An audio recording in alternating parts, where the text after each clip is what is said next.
Hi, this is a censored re-upload of a video I originally published on the 17th of April 2021, which was the 10th anniversary of Game of Thrones premiere. If you want the full story behind why this version of the video exists, I've made a short chronicle of the circumstances that you can find in the cards or in the description below, though beware that it does spoil some of this video. There are also some non-censorial changes made in this re-upload, which I cover in that video as well. With that little bit of housekeeping out of the way, enjoy the video.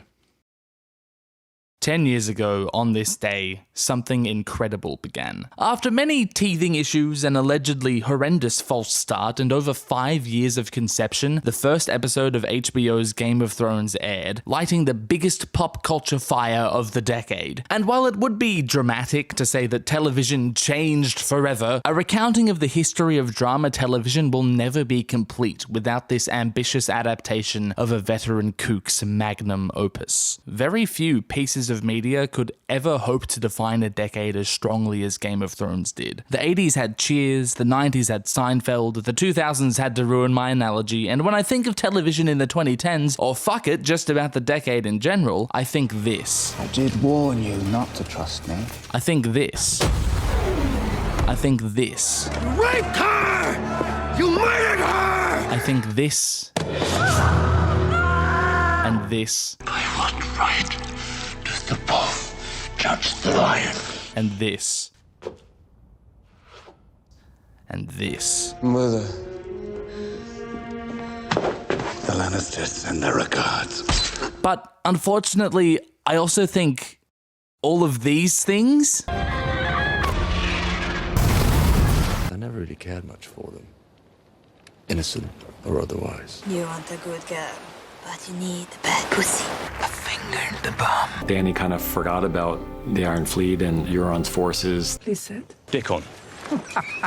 This is your legacy! You're the one with the magic breastplate stretcher. So it's obvious to most that Game of Thrones saw a variance of quality over the years. In celebration of the show's 10th anniversary, our quest today is to track that variance and place each of the show's 73 episodes in some order from worst to best. Hopefully, we'll come across some help along the way. This list was determined by an extremely rigorous method, judging each episode by how much I liked it. Keep in mind that this is simply my own opinion and therefore indisputable fact. Okay, no, seriously, I want to think about these as purely televisual experiences in isolation from anything else, which means that for the first time in my adult life, I don't give a care about those darn books. I'm here to judge each episode against its own brethren. All we're asking is how well crafted each episode is, how well each episode communicates a good story, I guess. So if an episode has a great scene that is retroactively ruined by, you know, season 8, I'm not gonna take marks off of that episode, because that'd be dumb. Get comfy because we're in for a long haul. Starting from the worst and working very, very slowly up to the best, let's begin. Every Game of Thrones episode ranked. Number 73. The Bells. To quote myself from almost 2 years ago, fuck. Now, I know it's cliche to hate the bells, but consider that it's also cliche to hate the taste of dog shit. There's good fucking reason. To sum up the issues with the bells in 2 statements would be extremely reductive, but there's 73 of these to get through, so bite me. Firstly, none of the characters are acting like themselves, and secondly, nothing makes any sense. Long-established characters bend over backwards to suit the plot's need, as does the very concept of logical cause and effect. Even the character moments that sound fine on paper fall flat because everything leading up to them is utterly baffling. All the beauty in this episode is achieved through great contrivances and contempt for the audience. Most plot points could have gone any other way, and this gargantuan waste of human effort would have been markedly more worth the approximately $15 million it cost to produce. That's enough money to paint the entire White House with Chanel No. 5, in case that was on your bucket list. The only halfway good moment is Sandor getting past this guard, and everything else is act actively broken. We all know in our heads that this is a terrible episode, but if you actually go back and watch it, experience it, feel its story corrupting your bones, man, is it utterly insufferable on a moment-to-moment basis. We simply haven't the time to dissect every issue with every episode, so for completely abandoning the portrayal of so many main characters and failing to uphold the story's core tenets at a moment so critical as the narrative's climax, The Bells earns the esteemed title of the worst ever episode of Game of Thrones. Congratulations. Oh, it sounds like the firebending's back on. Number 72. The Iron Throne. Boring, bland, empty, pathetic. There's nothing here! Following the uncaring and cataclysmic climax of The Bells, the Iron Throne is the sad, flaccid remainder we are left to deal with while we ponder what terrible life decisions we made to wind up in bed with this show in the first place. The showrunners decided it would be neat to end their production with one big character drama lacking any semblance of character. Heightened, dramatic moments that could have been heart-wrenching if only the characters involved were, you know, themselves. If your series leaves people writing fanfiction set after its ending, then at the very least you've probably done an alright job because people want to continue telling stories about your characters or the world they live in. But Game of Thrones ending saw everyone and their nans writing fanfiction replacing its end, trying to rewrite the way the series concluded. Yikes. Sure, some other big shows have had controversial endings, but I can't think of anything that saw this many people attempt to fix it. The only good thing that came out of this shit stain of an episode was the huge number of people who realized they could write a better story than this major studio production. To regale your memory, Tyrion finds his siblings' corpses next to a clearing and completely destroys one of the series' best lines. Duty is the death of love. And yes, Grey Worm teleports and the dragon inexplicably understands abstract symbols it's never seen before, and Jon uses a random dagger instead of Longclaw, and there's so much other dumb shit in this finale, but still the worst scene of the episode, and perhaps the entire show, is this one. It honestly makes me weary to revisit. Gendry isn't even mentioned as a candidate for king, even though he's right fucking there. Chadmuir is incomprehensibly shot down as a loser. Davos tells eunuchs to start families, Yara forgets about her brother, and it's all in service of making Bran king for no reason. I can't imagine any of the people involved in this episode were happy with it. The show had been declining in quality for years at this point, and I wasn't expecting a satisfying end by any means, but the Iron Throne still found a way to break me. I was ecstatic that so many people used this episode and this season as a creative outlet, but it left me completely unmotivated, dejected, spiraling. This thing I'd loved for so many years and devoted countless hours of my attention to, it had rotted beyond recognition before my eyes. My video about this episode is the most successful thing I've ever made, but I could never chase that success because what was the point of talking about this show anymore? There was nothing more to say. It was dead, and so was I. This episode annihilated my creative spirit for the better part of a year. And for that, it's somehow only the second worst episode of Game of Thrones. It was also nominated for the Outstanding Writing Emmy, by the way, get around that. Number 71. The Long Night. Every single thing that happens in The Long Night is stupid in at least two separate ways. If you're wondering why the battle is so nonsensical, it's because Benioff and Weiss couldn't comprehend the possibility that the people in charge of this thing might not be as woefully incompetent as they themselves are. The White Walkers were the show's biggest threat, introduced in the very first scene. 7 seasons were spent developing the conflict, emphasizing its importance, and building to its climax. No matter how stupid the rest of this show gets, you thought, this most major of plots must have a satisfying ending. lmao idiot gets sucked in. Yeah, nah, turns out that it wasn't even that important, and it ended in a way that satisfied none of the build-up. The looming threat, the apocalyptic catastrophe, all it meant in the end was a convenient way to dispose of some characters we didn't need anymore. The lighting issues and associated contempt for the audience would have been more than enough to put this episode in the bottom 10, but then they had to go ahead and completely butcher the story too. So many plots and character arcs come to a head here, and as with The Bells, they all collapse in in a floundering mess at the last hurdle. Jon's involvement in the battle that concludes the story he's been central to for 8 years is negligible at best. The notion that political squabbles distract from existential apocalyptic threats turns out to be not an issue. Arya is shoehorned into the resolution for honestly no reason beyond Benioff and Weiss's weird obsession with Maisie Williams. God knows what the fuck was supposed to happen in the crypts. Like, why are scenes that are necessary to explain how characters got where they are left on the cutting room floor? Also, like the Bells, there is a non-zero amount of beauty in this episode, but drama television is ultimately a narrative medium, and the story is the most important element. Production facilitates storytelling. The most elaborate set piece, the most intricate long shot, the most explosive visuals, the most exciting choreography. Sure, it can all be impressive on a technical level, but it has no chance of resonating with an audience unless it all rests atop a compelling story, and being able to fucking see helps as well. How anyone could even for the shortest moment dare to consider comparing this feature-length omni-shambles to Helm's Deep is fucking unfathomable to me. For causing immense eye strain in tens of millions of viewers and squandering one of the longest build-ups in television history, The Long Night goes down as one of the worst disasters put to screen, and the third worst episode on my list, and the fourth best on TV guides. Are you fucking kidding me? Why would you throw your sword, you idiot? Number 70. The Last of the Starks.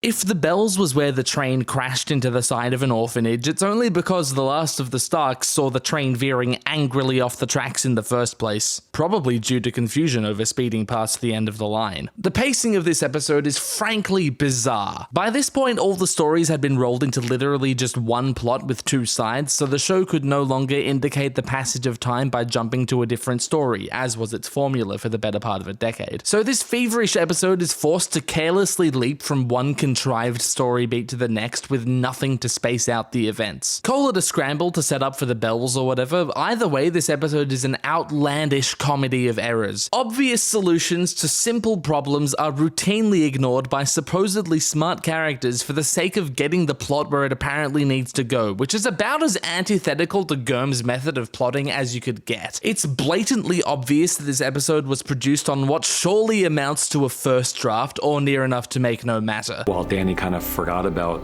the Iron Fleet and Euron's forces. Like, this is the kind of dumb fucking issue that a revised script couldn't possibly suffer from. Imagine feeling the need to explain your simple-ass IKEA flat pack plot in these dumb fucking post-episode breakdowns and then only offering surface-level post-hoc explanations. How little of a shit do you have to give about your creation, the biggest TV drama ever, that not only do you let this fever dream of a scene make it to the air, but you also completely fail to come up with any clarifications for it. For breaking my brain in 8 different places, The Last of the Starks goes straight in the bin. It stinks. It stinks. It stinks. Number 69. Nice. The Dragon and the Wolf. As if the terribly constructed death of Littlefinger wasn't enough, The Dragon and the Wolf also offers such great hits as Robert's rebellion was built on a lie. And There is no conversation that will erase the last 50 years. And Lady Sansa, forgive me. I'm confused. And I cannot serve 2 queens. And Maybe it really is all Cocks in the end. And You're the strongest person I know. And look, we don't have time for all of them, as I do faintly recall saying that most lines in this episode are fucking dumb. Credit where it's due though, it does have this. And boat sex. This episode is a great demonstration of the show's growing lack of pacing and payoff, the lack of care given to the script. The culmination of the season-long conflict between Sansa and Arya is, well, it's resolved off-screen and leads to an unearned victory over Peter, a once thrilling character who is now a nothing villain. The incredible twist of Viserion being revived by the Night King was spoiled in the previous episode. Cersei's pregnancy was similarly told to us earlier for no real reason. Jon's Jon's parentage was told to us in the season 6 finale, and the twists that did happen in this episode are total bananas. Apparently it was the Night King's plan to destroy the wall with the undead Viserion, even though according to the showrunners themselves, that was an opportunistic grab. Was anyone surprised by this, by the way? Like, what the fuck else did you expect to happen? Aren't the season finales of this show supposed to have, like, big surprising twists? I guess that was an expectation they couldn't just leave unsubverted. All of this said, I think the biggest pitfall of the Fire Lizard and the Doggo, the penultimate season's conclusion and the last episode we would see for almost 2 years, is that absolutely nothing interesting happens in the huge-ass meeting between almost all the important characters, and many unimportant characters. Nothing really changes hands. Cersei is offered a truce which clearly benefits her, and she reluctantly accepts it even after Jon refuses her terms for no reason. Like, give us anything to work with. Cersei takes Tyrion as collateral, why not? Or demands Peter as a hostage or a bannerman or something because she knows he's in Winterfell. The last time Cersei had all her enemies in one place, something happened in spite of the consequences that should have come. Yet this time, nothing. And God knows why Bran waited until Sam got to Winterfell before he told anyone the thing about the people, but fuck it! This episode has the dialogue, pacing, and direction of an 80-minute video game cutscene, and for that, the dragon and the wolf can piss right off. Number 68. Winterfell. Ah, the subject of my worst video. They took an extra year to make season 8, and they came back with this? How embarrassing! This episode is so empty. Winterfell might just be the most forgettable episode of this show. The only somewhat decent course in this overpriced and undercooked meal is the drama revolving around Sam, his father and brother, and his feelings about Daenerys executing them. And even that is contingent on him somehow making it from Old Town to Winterfell without hearing about the invading dragon lady executing one of the foremost lords of the kingdom. Must have traveled with his fingers in his ears. Oh, and I guess Bran chose not to tell him too. Anyway, there's a bunch of reunions in this episode, and for the most part, they're thoroughly underwhelming. Again, the Sam thing works alright, and there's a lot going on in this scene, but of course, Jon's parentage has already been revealed to the audience twice, so the grand reveal is robbed of most of its emotional intensity. The audience knows crucial information that the relevant character doesn't know. This is dramatic irony, and Lord knows it's an effective literary device, but you have to ask yourself, what tension or complexity does the story gain by revealing Jon's parentage to the audience before Jon himself knows? He's named King in the North after the first reveal, which is pretty irrelevant because it has like nothing to do with his parents, and boat sex happens after the second reveal, which like, okay, so the audience knows he's fucking his aunt. Great. I don't see how this is worth losing the weight that this scene could have had. As with the dragon and the wolf, the reveal in Winterfell was pointlessly spoiled earlier in the show. And those are just the problems with the best scene on offer. The rest of this thing is so fucking flimsy, I'm getting ready to yell Jenga. Is that a thing? Is that how you play Jenga? Ned Umber is sent to a gruesome and futile death so that he could do a spooky jump scare and not accomplish anything when Ed and Tormund somehow arrive at Last Hearth at the exact same time after the huge zombie army had passed through. But they still beat them to Winterfell in the next episode. Theon rescues Yara in what amounts to a formality with no explanation. The incredibly important Golden Company is introduced and Cersei speaks directly for the audience. I was told the Golden Company had elephants. There's this cheesy fucking Aladdin roleplay wish fulfillment garbage we could have replaced with anything, and fuck, this episode is pointless. On a series rewatch, God forbid, you could safely skip most of this. Jaime arrives at Winterfell at the end, that's all you need to know. For wasting my goddamn time, Winterfell bad. Number 67. Unbowed, unbent, unbroken. You may not have expected to see Season 5 appear so early on the list, but that's just because you've forgotten how utterly dreadful Unbowed, Unbent, Unbroken truly is. The opening of this episode is the longest continuous segment of the show where nothing happens. It is so boring. Arya's time at the House of Black and White is literally unremarkable. I've got nothing to say about it. The next scene has at least something, with Tyrion telling Jorah his father is dead, but it doesn't really go anywhere before we're snapped back to Arya to learn more confusing inconsistencies about the Faceless Men. We return to Jorah and Tyrion being captured by slavers, which is a fine scene, but it took 19 minutes for anything to actually happen in this episode, and the rest of its runtime does little to redeem this. this. Peter exchanges some plot holes with Cersei before things resume being boring. Aside from Doran and Arya being epic, the conflict at the Water Gardens is an insane comedy of errors that can only be laughed at so many times, and constitutes perhaps the second worst fight of the show's run. The Queen of Thorns arrives in King's Landing to throw down with Cersei, and that's fine, but the subsequent inquest of Loras Tyrell is fucking abysmal. Oliver makes no sense, and his knowledge of a birthmark on a highborn lord who he squired for being counted as solid evidence of his affair with Loras is just terrible writing. Do better. And to cap the episode off, we have Sansa's wedding, complete with wifely duties. It's tasteless and disgusting, and the only good thing about it is that Alfie gets to show off his chops. You may think it's strange to place this one below the majority of season 7, but I would definitely rather watch those episodes than this one. For exposing my birthmark, unbowed, unbent, unbroken has to scrub the floor for 5 minutes. Number 66. Beyond the Wall. When this episode first aired, I was convinced that it could not be topped. And yet, of the 7 episodes that came after Beyond the Walrus, 6 of them are worse than it. To begin describing the issues with this brainless zombie of an episode, I would have to... Wait, who the fuck is that? My name is Alt Schwift X, and Season 7 Episode 6 is the one that broke me. This is the one where Jon and his pals go on a zombie hunt beyond the wall. A random collection of incongruent characters with nothing in common but high Q ratings, band together on a suicidally dangerous journey deep into enemy territory, on foot, all so they can catch a zombie, so they can bring it all the way back south to show Cersei to convince her not to attack them when they go all the way back north to fight the zombies. There are so many reasons why this plan is terrible that it could be its own 73-part video. But when the plan goes predictably terribly, Jon asks Daenerys for help by sending Gendry on a multi-day ice marathon to then send a raven south asking Daenerys to fly north to save them, while Jon and the boys sit and wait surrounded by the dead for days. The Game of Thrones show has always had a loose relationship with time and logistics and common fucking sense, but this is the moment they completely jump the shark with a plotline that has no consistency with the tone or context or logic of this world. This doesn't feel like a grounded political drama. It doesn't even feel like a dark, mysterious fantasy.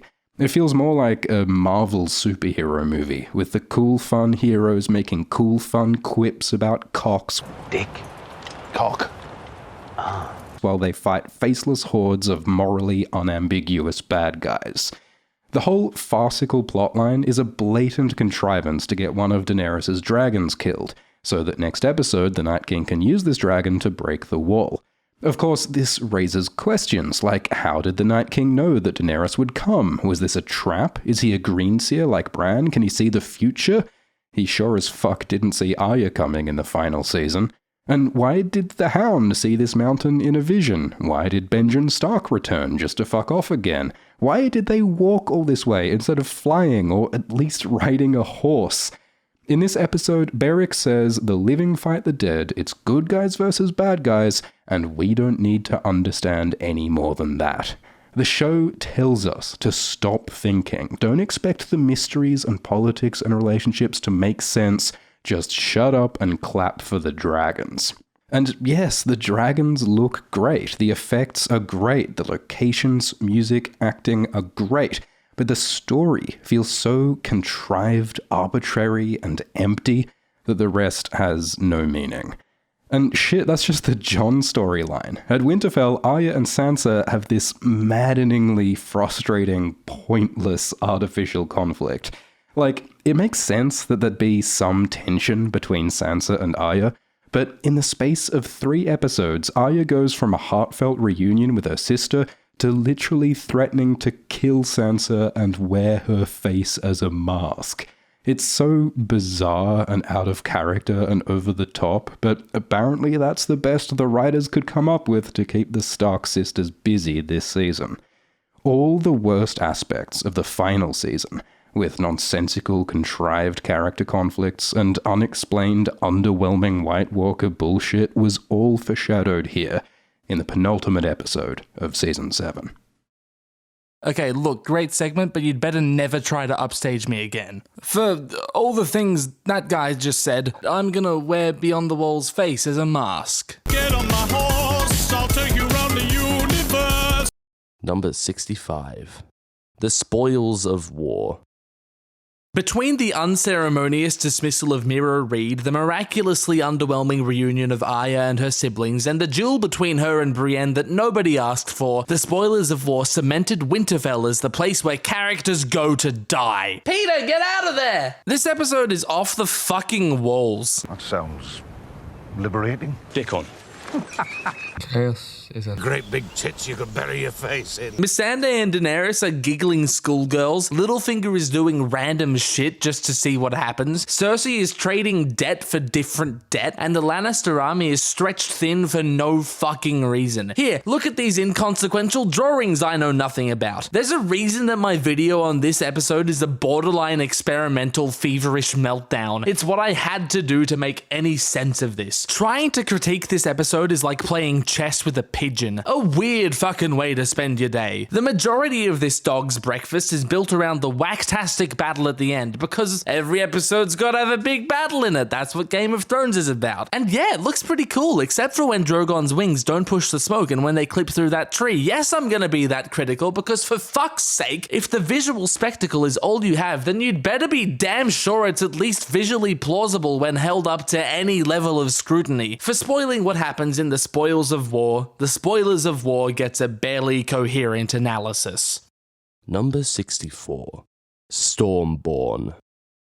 I would be nice to this episode, but that's not me. Stormborn pisses me off to no end. This one features Sideshow Mel showing up to bring Jon Snow to Dany's attention for prophetic reasons that are never really explored, which leads to a linguistics lesson that is not only wantonly out of place, but also gobsmackingly irrelevant, for a language that Dany has spoken longer than Missandei has, in a show that regularly makes egregious errors about its own languages that don't get corrected. Just saying, if you want a character to plausibly call out an inconsistency when it's relevant to the plot, which this isn't really, by the way, maybe previously demonstrate that consistency is important. Maybe. Anyway, that's that line, but it shows exactly how opportunistic and unplanned every little beat in this part of the story is. This line comes out of Hammerspace, essentially, to accomplish the arbitrary task of steering the plot in the right direction. It's shit writing. Nymeria also appears from Hammerspace in a bonkers scene that again is not only irrelevant, but actively detrimental. This is what should meet the cutting room floor, not the resolution of the entire Arya-Sansa conflict, and Hot Pie tells her she's hot. Fuck me, Season 7 blows. Everything to do with Dany is insane, especially her conversation with Varys. Jon beats up Peter for some reason. Davos seems to think that Tyrion is a hoopy frood. Sounds like a charmer.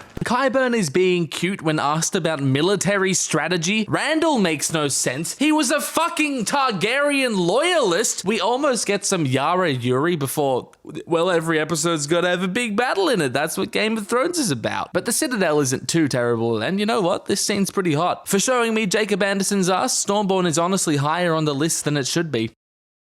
Number 63. The Door.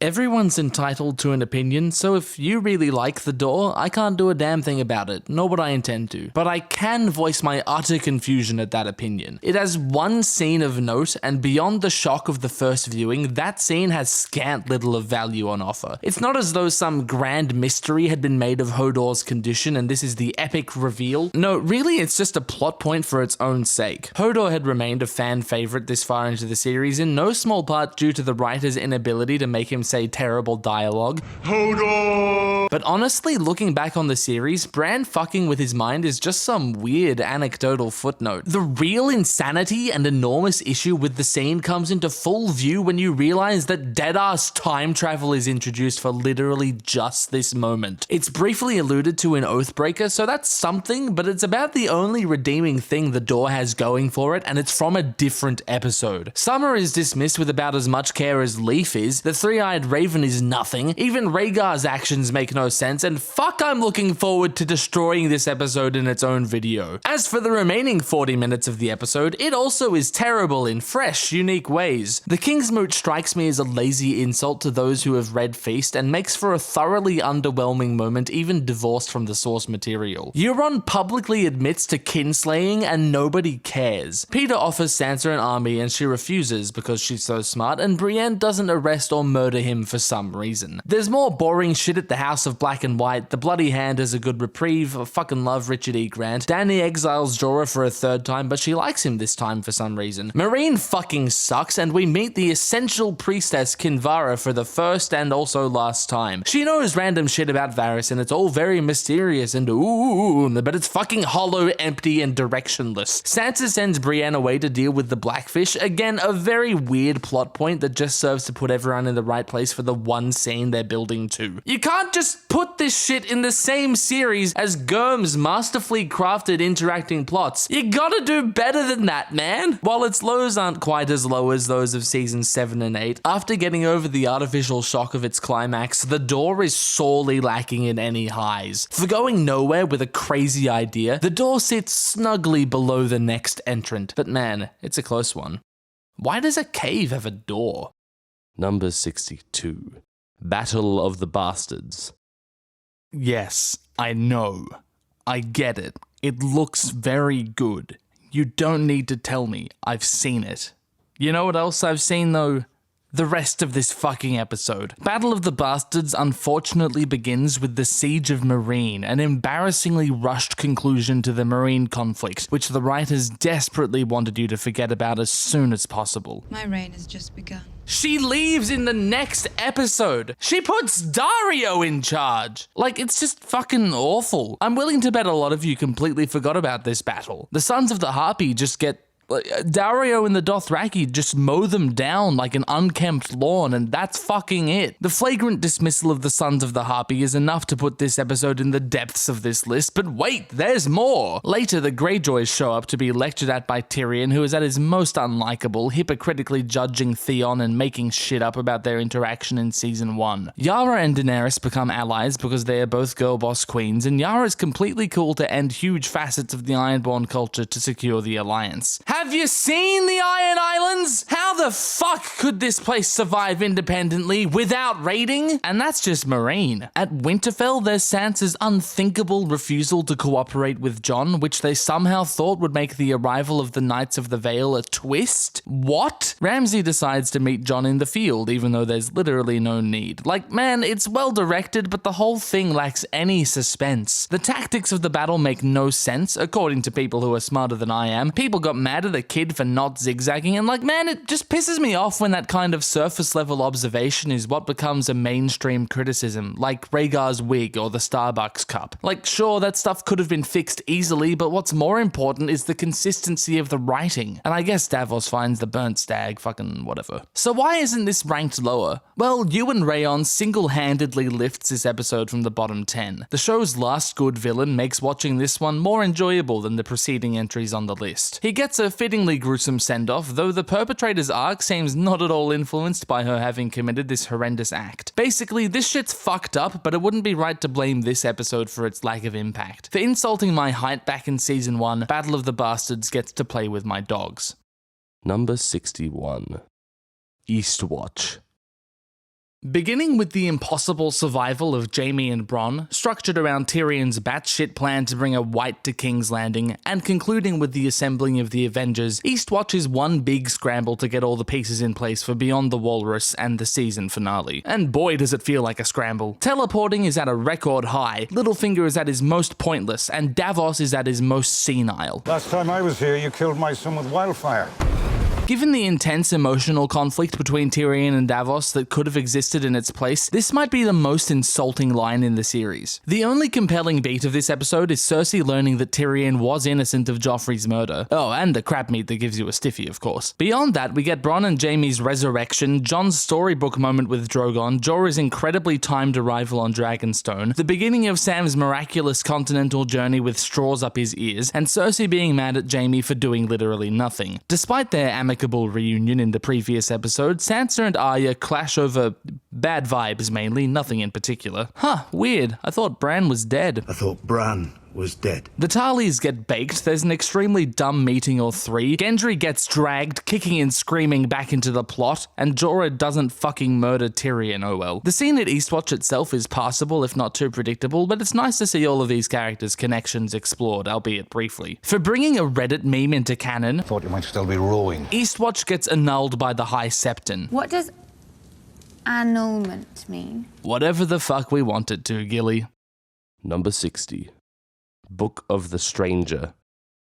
Despite harboring the genesis of Tormund's obsession with the big lady, Book of the Stranger sucks in a few major ways. Much of this episode is spent dwelling pointlessly on the High Sparrow and his unsubstantiated philosophy, leading to scenes so inconsequential I can't believe they would waste Jonathan Pryce's time like that. I'm so sorry, Papa. He's just talking about fucking shoes for minutes at a time, and it's as though this is all building to something, but man, it fucking isn't though. Honestly, King's Landing at this point in the show is just tedium. The first Stark reunion occurs at Castle Black, and yeah, it's pretty nice. I like how they brought together the two who cared the least about each other. Sansa tries to convince Jon to fight, but I'm tired of fighting. which is fair enough. Brienne tells Davos that she killed Stannis and then she just walks away because her arc this season is all about doing whatever she wants and never facing repercussions. Meereen, as per usual, is dreadful. Somehow, Tyrion's proposed transitional period for abolishing slavery is perceived as unproductive, but the bigger problem is that the writers clearly don't know what to do with these characters in this plot, and the actors don't seem convinced of it either. Meereen in Season 6 is filler, and this is one of the worst examples of it. Theon decides that instead of complete servitude of the abusive Ramsay, he's gonna live his life in complete servitude of the abusive Yara. Osha's death is also fucking awful. Brilliant actors, but they can only lift a rushed concept so high. They so desperately needed to clean up these loose ends that they just did whatever they had to. Back at Castle Black, The Pink Letter is a frankly embarrassing adaptation that lacks any of the weight it does in A Dance with— hang on, I'm not supposed to talk about the books. Read the books, damn it. Anyway, this letter can fuck right off, and so can its mates. So many things could have been going on in this scene, but all that happens is Jon gets pissed off enough to fight against Ramsay. The Super Dario bros track Dany to Vaes Dothrak, and a comedy of errors leads us to this awful final scene with all the culls and the big fire, and it's all just terrible. Even if the rest of the episode wasn't a boring mess, which it is, this egregious scene, which is honestly shot like shit, would shoot it pretty far down the list. Getting into it would take too long, so for now I'll just say that for making Daenerys completely fireproof with no explanation, the Book of the Stranger has to listen to me talking about shoes for like 5 minutes. Number 59. Dragonstone. Shall we begin? Fuck you, Dragonstone sucks. Arya's shenanigans at the Twins are a great setup for the incoherent wild ride that is Season 7. It was cool that they returned to cold opens for season premieres, and I will grant that it was good to see Arya doing anything for once. Strange that she got to the Twins before King's Landing though, that's kinda wacky. Anyway, she meets some guy, and I really just don't care. The only good scenes are Sam's shit montage coupled with the introduction of Slughorn and Sandor dealing with the past. The rest is pretty shit. Jorah is a full-time jump scare artist now. Brienne blames Podrick for trying his best, even though he's pretty good. Euron sucks as a villain, but at least Cersei's got a neat map. Winterfell fucking sucks now, as the only interesting person present has decided to sit this season out. Sansa has decided to become the worst character. The episode ends with Daenerys' capture of Dragonstone, because, of course, Stannis left it undefended, and there were no other more strategic points to stage an invasion from, for fuck's sake. It only makes sense if you're just gonna burn King's Landing, right? Ed lets Bran through the wall kinda just because he seems legit, and like, man, Season 7 is just exhausting. Fuck, I'm glad I've made breakdowns on each of these episodes, because summarizing them is such a confusing nightmare. For completely wasting Billy Postlethwaite's cameo, Dragonstone gets to empty my chamber pot. Number 58. No One. If Jaime and Bronn's ludicrous fight with the Sand Snakes in Season 5 is when Game of Thrones jumped the shark, then what Arya gets up to in No One must be when it backflipped over a megalodon. Having survived a dip in the filthy fucking canal immediately after several stabs to the general abdomen area, the one other person Arya knows in the city who happens to be an unregistered nurse/chronic domestic abuser heals her up just in time for her to participate in a cartoonish foot race, including a moment a bit too close to to be ignored. The long-awaited showdown between noted bullshit antagonist The Waif and noted bullshit protagonist Arya Strong takes place in the most dramatic place possible, off-screen. Then Arya announces to Jaqen that she has finished her arc. Great, thanks. Goodbye! Thanks for the most bland, generic, empty, pointless plot this show saw. Meanwhile, Sandor goes on a killing spree and meets with the Beric Hood. Varys leaves Meereen just before it's attacked, but I guess that means nothing. We'll just waste time with an awful Tyrion scene, I guess. The Siege of Riverrun is resolved, which contains one pretty good scene, but also a lot of dumb shit, including the Blackfish's heroic last stand and death taking place in the most dramatic place possible. Off-screen. The King's Landing plot goes nowhere slowly, with Tommen banning trials by combat to ensure that nothing exciting could possibly happen. Qyburn spoils Cersei's big surprise for us, the awful fucking Siege of Meereen begins, and though it sees one of the show's stupidest plots finally concluded, no one is still doomed to endure fondly Bronn. Right! Number 57. The Queen's Justice.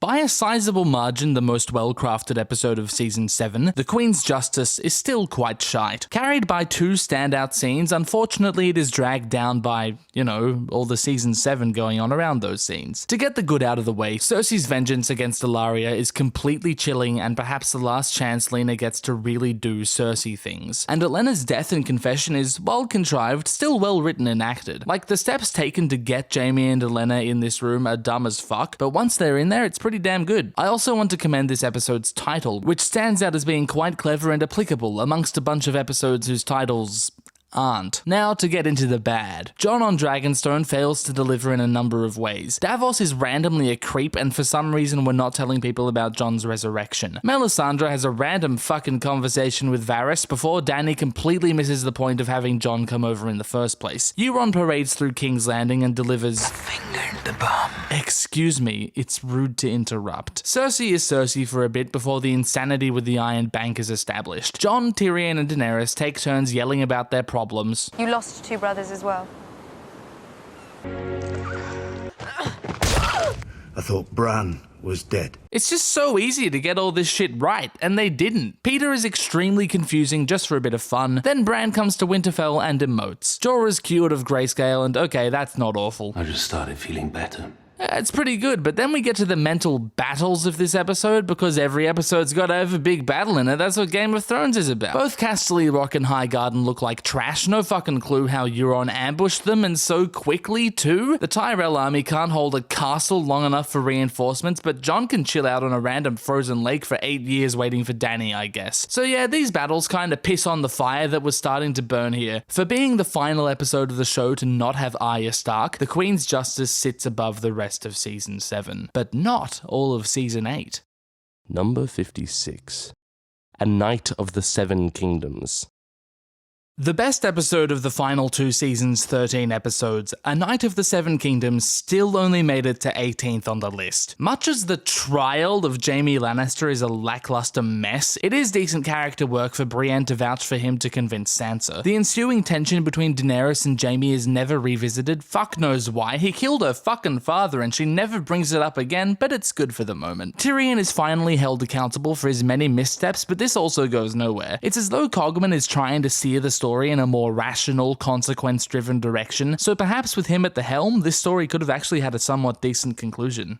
Alas. This episode was generally derided as being filler, which is simply not the case. It fits the format of a few other episodes, with pieces moving and interacting to establish the background for a moment of spectacle. Contemplative episodes mainly structured around singular dramas like You Win or You Die or Mockingbird. Those episodes, however, aren't confined to a single location and don't have to deal with a billion plots coming together all at once. Those are big hurdles to jump, and the episode stumbles headfirst into them. My favorite is this scene with everyone huddled around the battle map. Like, you can literally see that there are too many characters here with too much unsettled beef between them. You can draw lines between a bunch of different combinations and probably very quickly write a scene more deserving of airtime than the Lunch Lady Davos scene with Shireen's ghost, who we never see again. Though it is riddled with the same issues of latter Dragon's show, save perhaps for the frantic pacing, A Knight of the Seven Kingdoms also has a non-zero amount of character, spirit, and heart. Jenny's song, Brienne's knighting, Sansa and Theon's reunion, this is all pretty compelling. Cogman understands these characters, and for that, this episode stands above its malformed brethren, but still below all of the,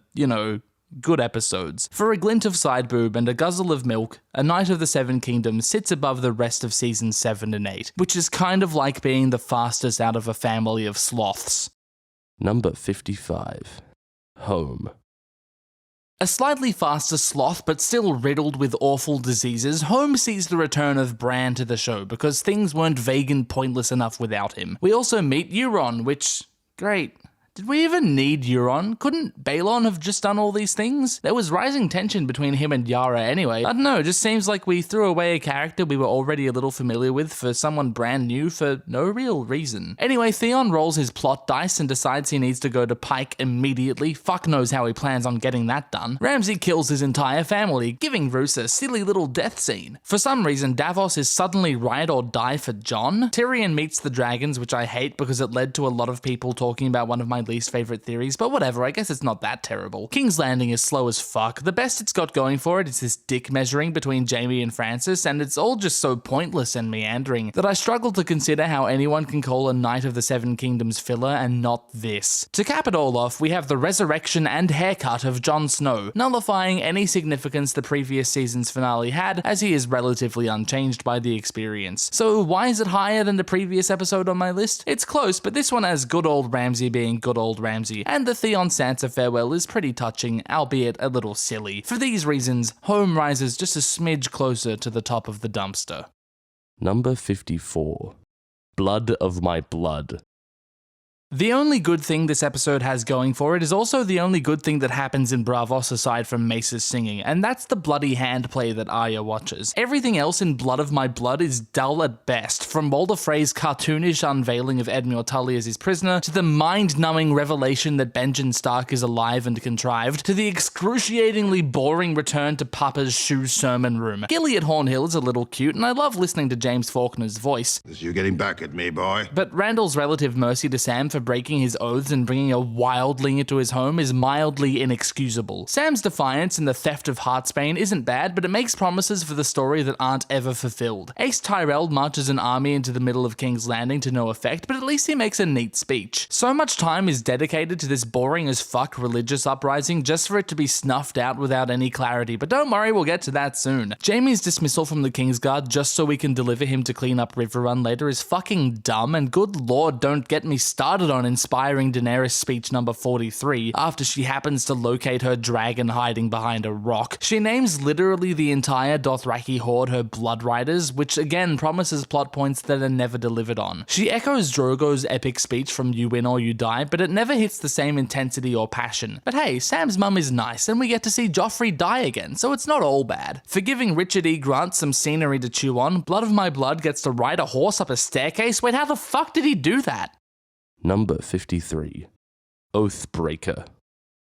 But Glidus, Jon's back, and we see Arthur Dayne fight. Alistair gets hanged. This episode is Pogtown, and you should be the mayor. No, don't be weird like that. Oathbreaker smells, and it smells of rushed setup. We need Rickon around for episode 9? Quick, throw him in at Winterfell. We need time travel to be a thing for the door? Quick, have Brand get past Ned's attention. We need to give Davos a reason to dedicate his life to Jon Snow. Oh, they didn't actually set that one up. We need Arthur Dayne to seem like a big deal even though he's only been mentioned once? I don't know, just give him 2 fucking swords, who cares? For some reason, Howland saving Ned's life is considered dishonorable. This is war, baby, anything goes. The old dude pulls Bran out of the flashback for no reason whatsoever, so the whole scene feels super random, like why the fuck were we here in the first place? Sure, the duel itself is a spectacle to behold, but it's total whomping bollocks. Bran has heard the story 1,000 times, yet somehow we never have. Vaes Dothrak is nothing like season 1 for some reason. Varys blackmails a sex worker, which is shockingly one of the least boring scenes in Meereen, but don't be too impressed by limboing under a 7-foot bar. The small council scene is actually kind of fun, which earns Oathbreaker a few points, though they're quickly thrown away by Tommen's chat with the Pope and Rocky's training montage. Do you like how they gave Rickon no lines because Art Parkinson's voice had already broken? Undead Jon's short-lived coldness and indifference is an interesting development that I really enjoy, and I can't blame this episode for completely dropping that facet of his personality. However, as vengeance for Ollie, I'm going to put Oathbreaker's head through the dryer. Also, Sam's on a ship. What kind of god would have a pecker that small? Number 52. The Broken Man. I do like a cold open. I do like the Hound. I do like Ian McShane. I do like Edmure. I don't like whatever the fuck this is supposed to be. Having defied an order of assassins, the broken man sees Arya brazenly and smugly galloping around Braavos before enduring the ultimate vibe check. The waif should have gone for the head, but honestly Arya should die from this shit either way. I fucking hate this scene and it's mutual. The High Sparrow continues to soak up screen time, but this bout of boring Sparrow scenes is probably the best simply because Marjorie shows the slightest glimpse of actually scheming at all. Jon's adventures rallying the North are lackluster. The scene with the wildlings is the best of them because 1-1, and there's some notion of Jon as a religious figure. He died for us. Except it's not really framed that way, and it's entirely abandoned for the other scenes. I guess Lyanna calls Sansa Sandra, that's pretty cool. And Lady Sandra is a Bolton. Also a Lannister. Lannister. Sandra Lannister's continued resistance to using Peter's army infuriates me, but hey, Blackfish. You guys like the Blackfish, right? You like the Blackfish completely ignoring the motto of his house? Awesome. What else? You know, I guess I like the episode's title being woven into Sandor, Edmure, Jon, and Theon. Oh yeah, Theon. I have mixed feelings on this scene, but mainly it's filler that only serves to remind you where they're going. This is a weird episode, so for being so ballsy as to shove the Hound in our faces, the broken man can go for a lovely open wound swim through a disgusting canal. Number 51. The Winds of Winter. I wish I could watch those first 23 minutes for the first time again. Production-wise, every moment from the first tolling of the bell to Tommen's death is undeniably, jaw-droppingly gorgeous. Though I had been disillusioned by the show for some time already and bored mindless by the plot leading up to this climax, the opening sequence of The Winds of Winter completely captivated me. Tommen's death is, as far as I'm concerned, the last truly beautiful moment of Game of Thrones. It was this dramatic, suspenseful, musical avalanche that saw a beloved character briefly return to sinister form. Finally, I was watching the show I fell in love with again. I could breathe. What an exhilarating, masterful scene. So why is this episode 51st on the list and not like 10th? Everything about this sequence is perfect. Well, everything except the writing. But that would require getting too nitty and too gritty for this video. I'll cover it in the piss take before too long. I can and will dissect the writing of this scene and demonstrate where it falters, but there's no need for that when I can just point to, say, the rest of the episode to justify its placement. Okay, that's an exaggeration. Jaime being a prick to Walder Frey is also fun to watch, even though it's a little strange. And this one guy at the Citadel is fun, even though it's insane they didn't already know about J.R. Mormont's death when Tyrion knew before he left King's Landing. And yeah, look, Davos's rage at Melisandre is also great. I loved that girl. Like she was my own. But that's it. Varys bamboozles Olenna in Sunspear, and like everything about this scene sucks, but man, it looks pretty. And so does this scene where Dany dumps Dario for some reason. I haven't talked about direction and cinematography much in this video, but I just want to point out that Miguel Sapochnik makes beautiful things. Like, just look at this. And this.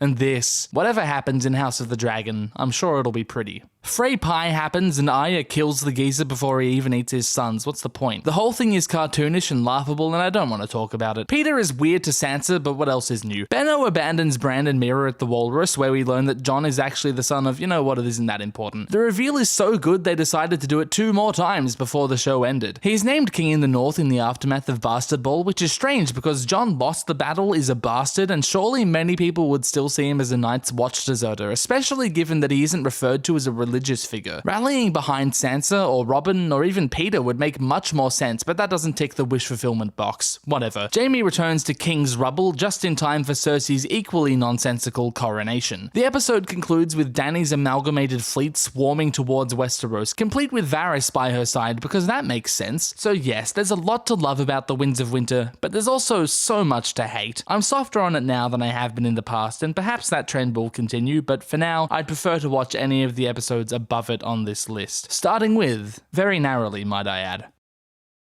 Number 50. The Dance of Dragons.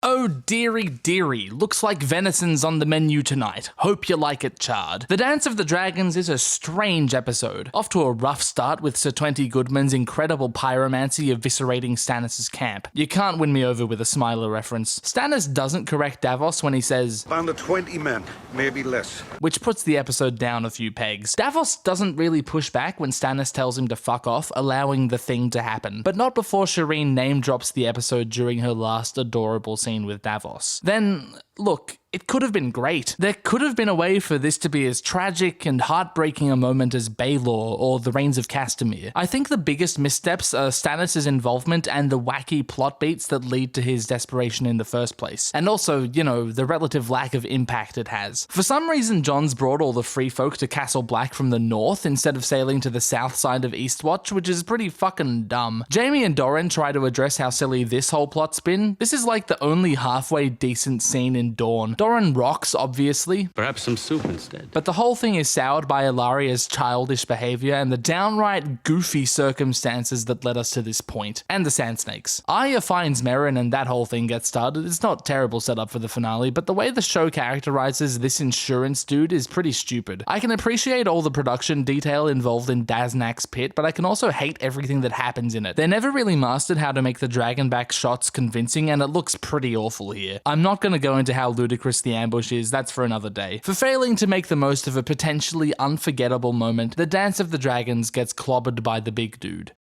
Number 49. The Red Woman. Diving headfirst into Davos' sudden undying love for Jon Snow's corpse, the Red Woman starts Season 6 down an appropriately weird and ill-conceived track. After Alyssa Thorne confesses to treason, Ed fucks off to look for Tormund. Ramsay's grieving for Miranda is quite frankly a brilliant moment of characterization for him. Sure, he's a disgusting, brutal, evil monster, but he also genuinely loved and cared for this woman, and yet he's still a monster. She's good meat. Feed it to the hounds. This scene alone is enough to place it above what we've seen so far, which is pretty lucky because this episode doesn't have much else going for it. Theon and Sansa flee Winterfell and are saved by both Brienne and continuity errors. The fight is pretty fun, but I truly hate what it means for Brienne and how it demolishes the weight of her story. Pogdrick is pretty epic though, that's fine, and the oath to Sansa is kinda cute. Cersei's grieving for Myrcella is great because Lena, but it's undercut by the insanity going underway in Dawn, and in King's Landing, and in Meereen, oh god. Misa means mother in Valerian. No, it fucking doesn't. You have the Conlanger on staff. Why did this happen? Dany's fleet burns just so she has a reason to need ships later on. The Super Dario bros track Dany, and even though the premise is dumb, I rather like their dynamic. Dany's travels with Moro are mostly just disappointing reminders of how cool Drogo was. Always good to see Arya beaten up a little, of course. Alyssa confronts Davos and co, which itself isn't bad. Then we learn that Melisandre is old. Great. For wasting Alexander Siddig's time, the Red Woman is good meat, feed it to the hounds. Number 48. Sons of the Harpy. You may think I've been harsh on Meereen, so to be fair to Sons of the Harpy, let's keep an open mind and see what it has on offer.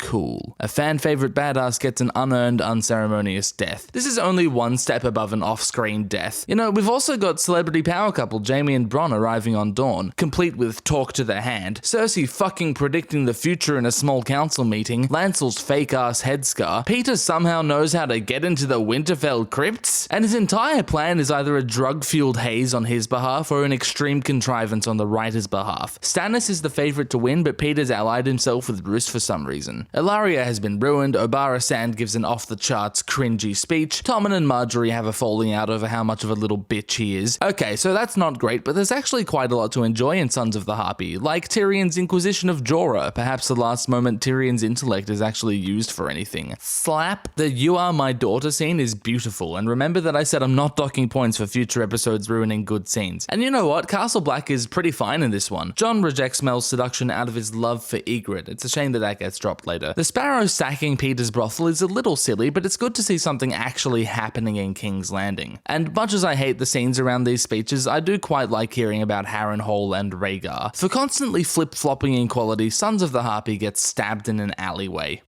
Number 47. High Sparrow.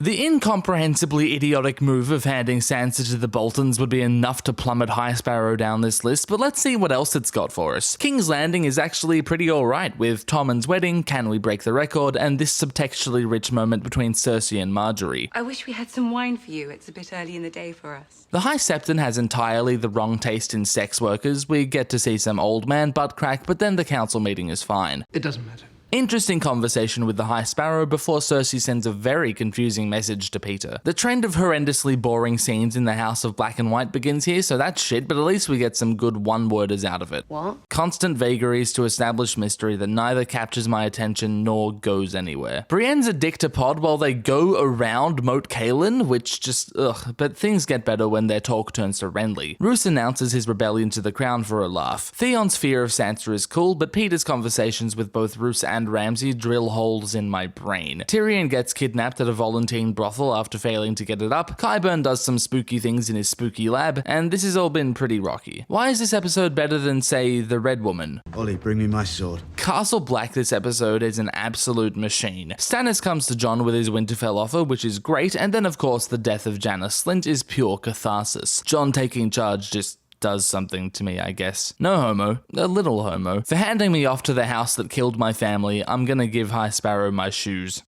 Number 46. The Gift.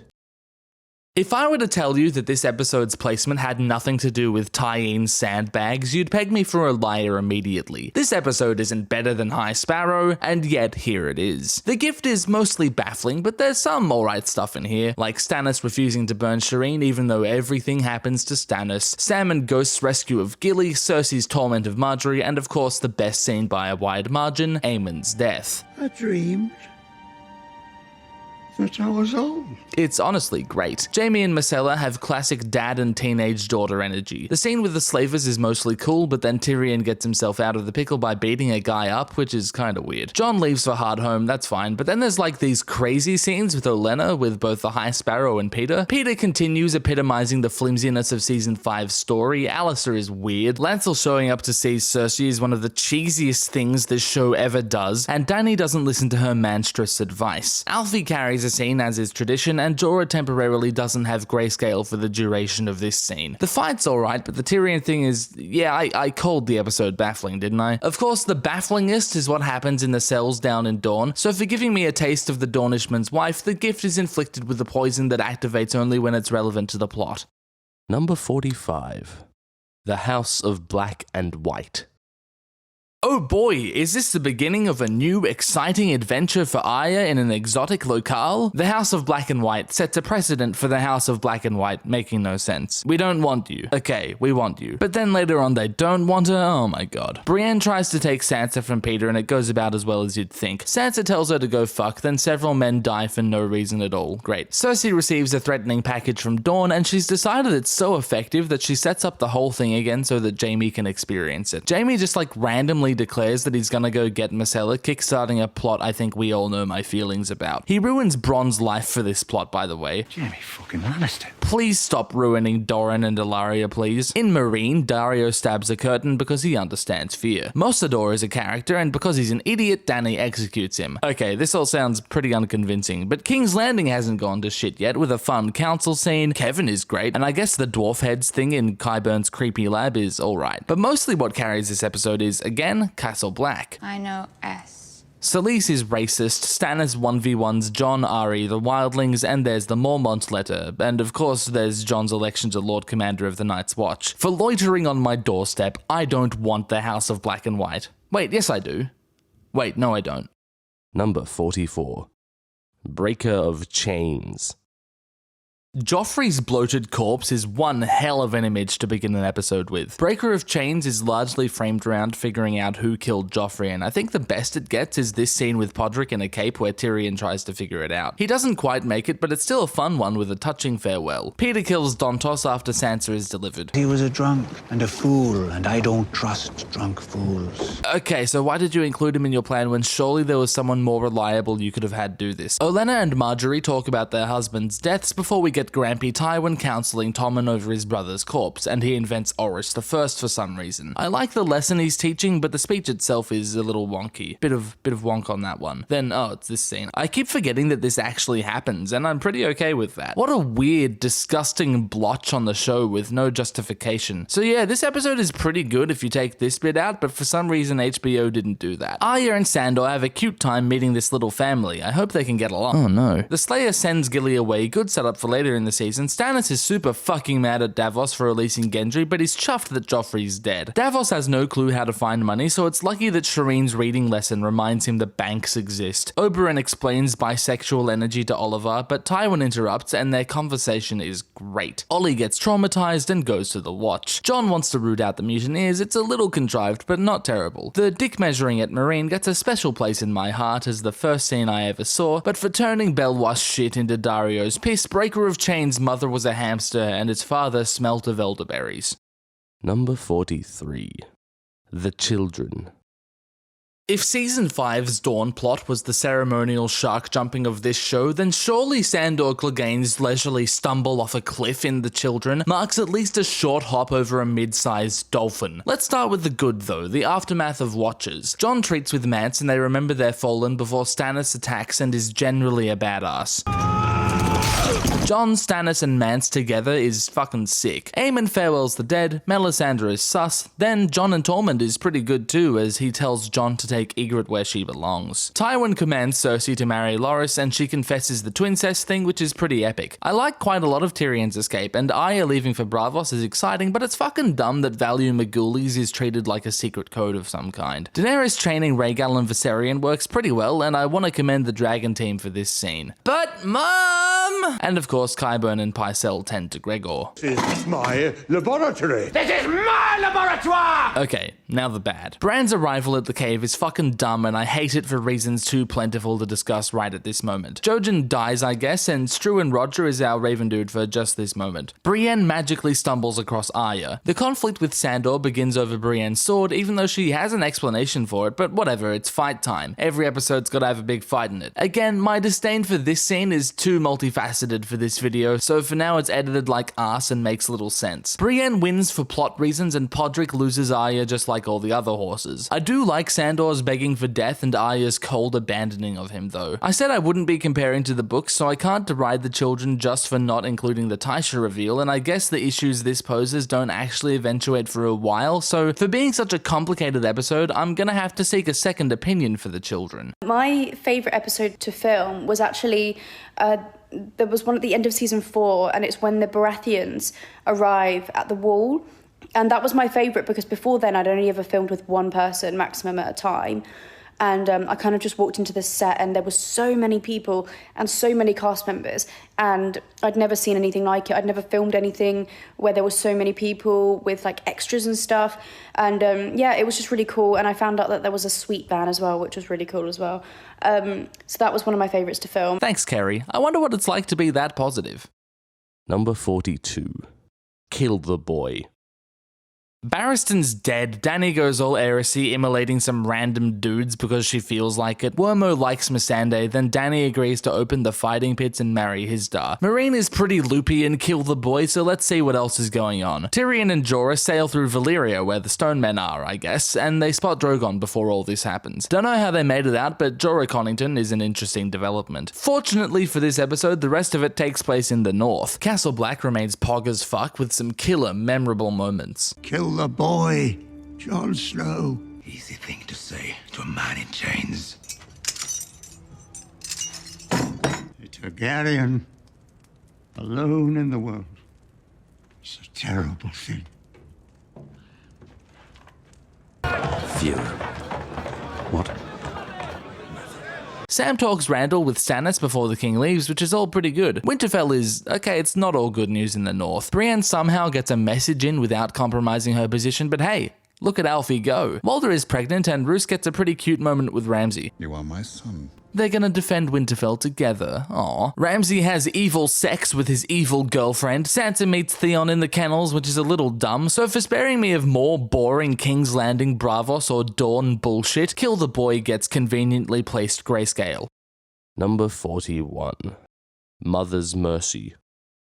Like any season finale, Mother's Mercy sees a bunch of plots reaching some conclusion or turning point. Unfortunately, because season 5 is a weird, boring, unfocused mess, many of these beats come off as rushed, unfulfilling, or plain fucking dumb. The best of them are clearly Cersei's Walk of Shame, which might be season 5's best scene, and the mutiny at Castle Black, which saw enough time devoted to its build-up to be genuinely sensible. And though throwing Benjen into the mix was a little left field, it isn't egregious by any means. Beyond this though, there's Arya's gratuitous vengeance of Syrio and subsequent blinding, the culmination of a season's worth of boring nonsense and inconsistent motivations. The conclusion of the Dawn plot sees a touching moment between father and daughter before Illaria's extremely obvious plot actually eventuates for once. The Meereen weenies try to figure out what to do for the next season and fail miserably. Varys fucking apparates next to Tyrion even though I thought he hated magic. Dany doesn't have dysentery, which I guess is for the best, but she's weirdly encircled by a random Khalasar because Drogon hunky and seepy. Oh, and Jon sends Sam to the Citadel, which I guess makes sense following Aemon's death, but the worst part of the episode is the awful conclusion of the Stannis story. Ramsay decides to meet him in the field for no reason, bit of a trend he started there, and King Stannis Baratheon, the greatest military commander alive, isn't even in formation when the battle begins. I hate this. Sansa's escape and Theon's redemption with Miranda's death works out fine, and I like how Brienne is forced to choose between her oath and enacting vengeance for Renly, even though that's ruined in the very next episode. Stannis' bravery is admirable, but does little to counteract how laughable the scene as a whole is. The cutaway execution is not only out of character, but also bothersome from a narrative perspective. For the watch, this episode gets the bad pussy.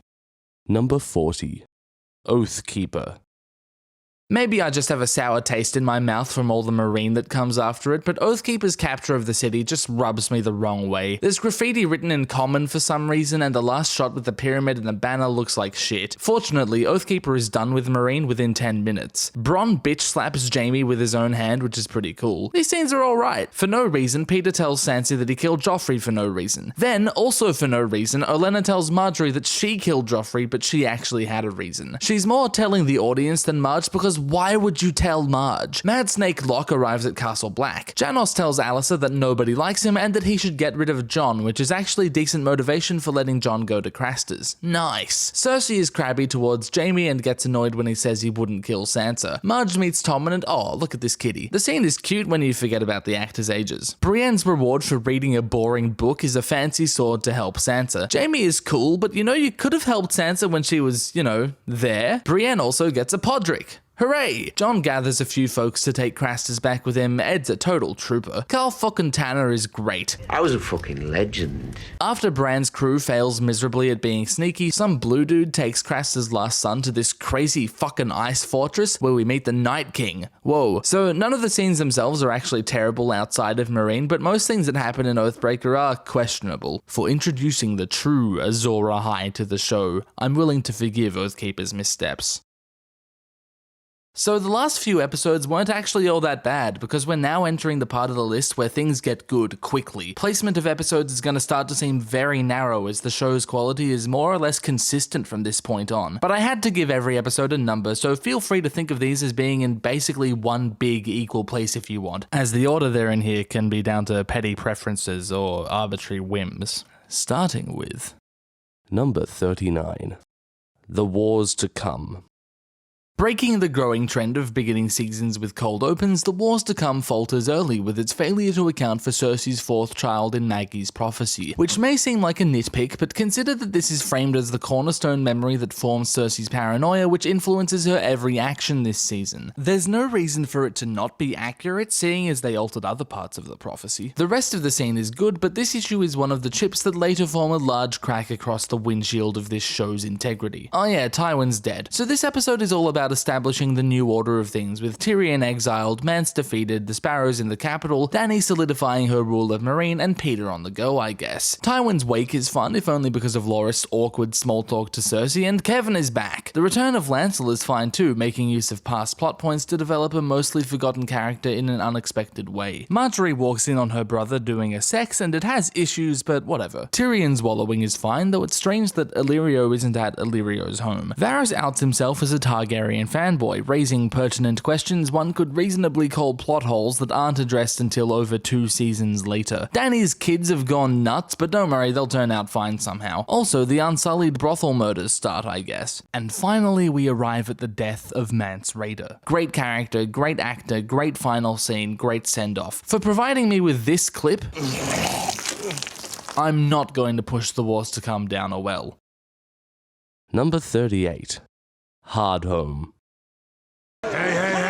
I know this one is a lot of people's mega favorite, and here I am putting it basically in the middle of the list. Let me explain why I don't hyper love Hardhome. Well, first, let him explain why he does. Certainly one of my favourite episodes to film.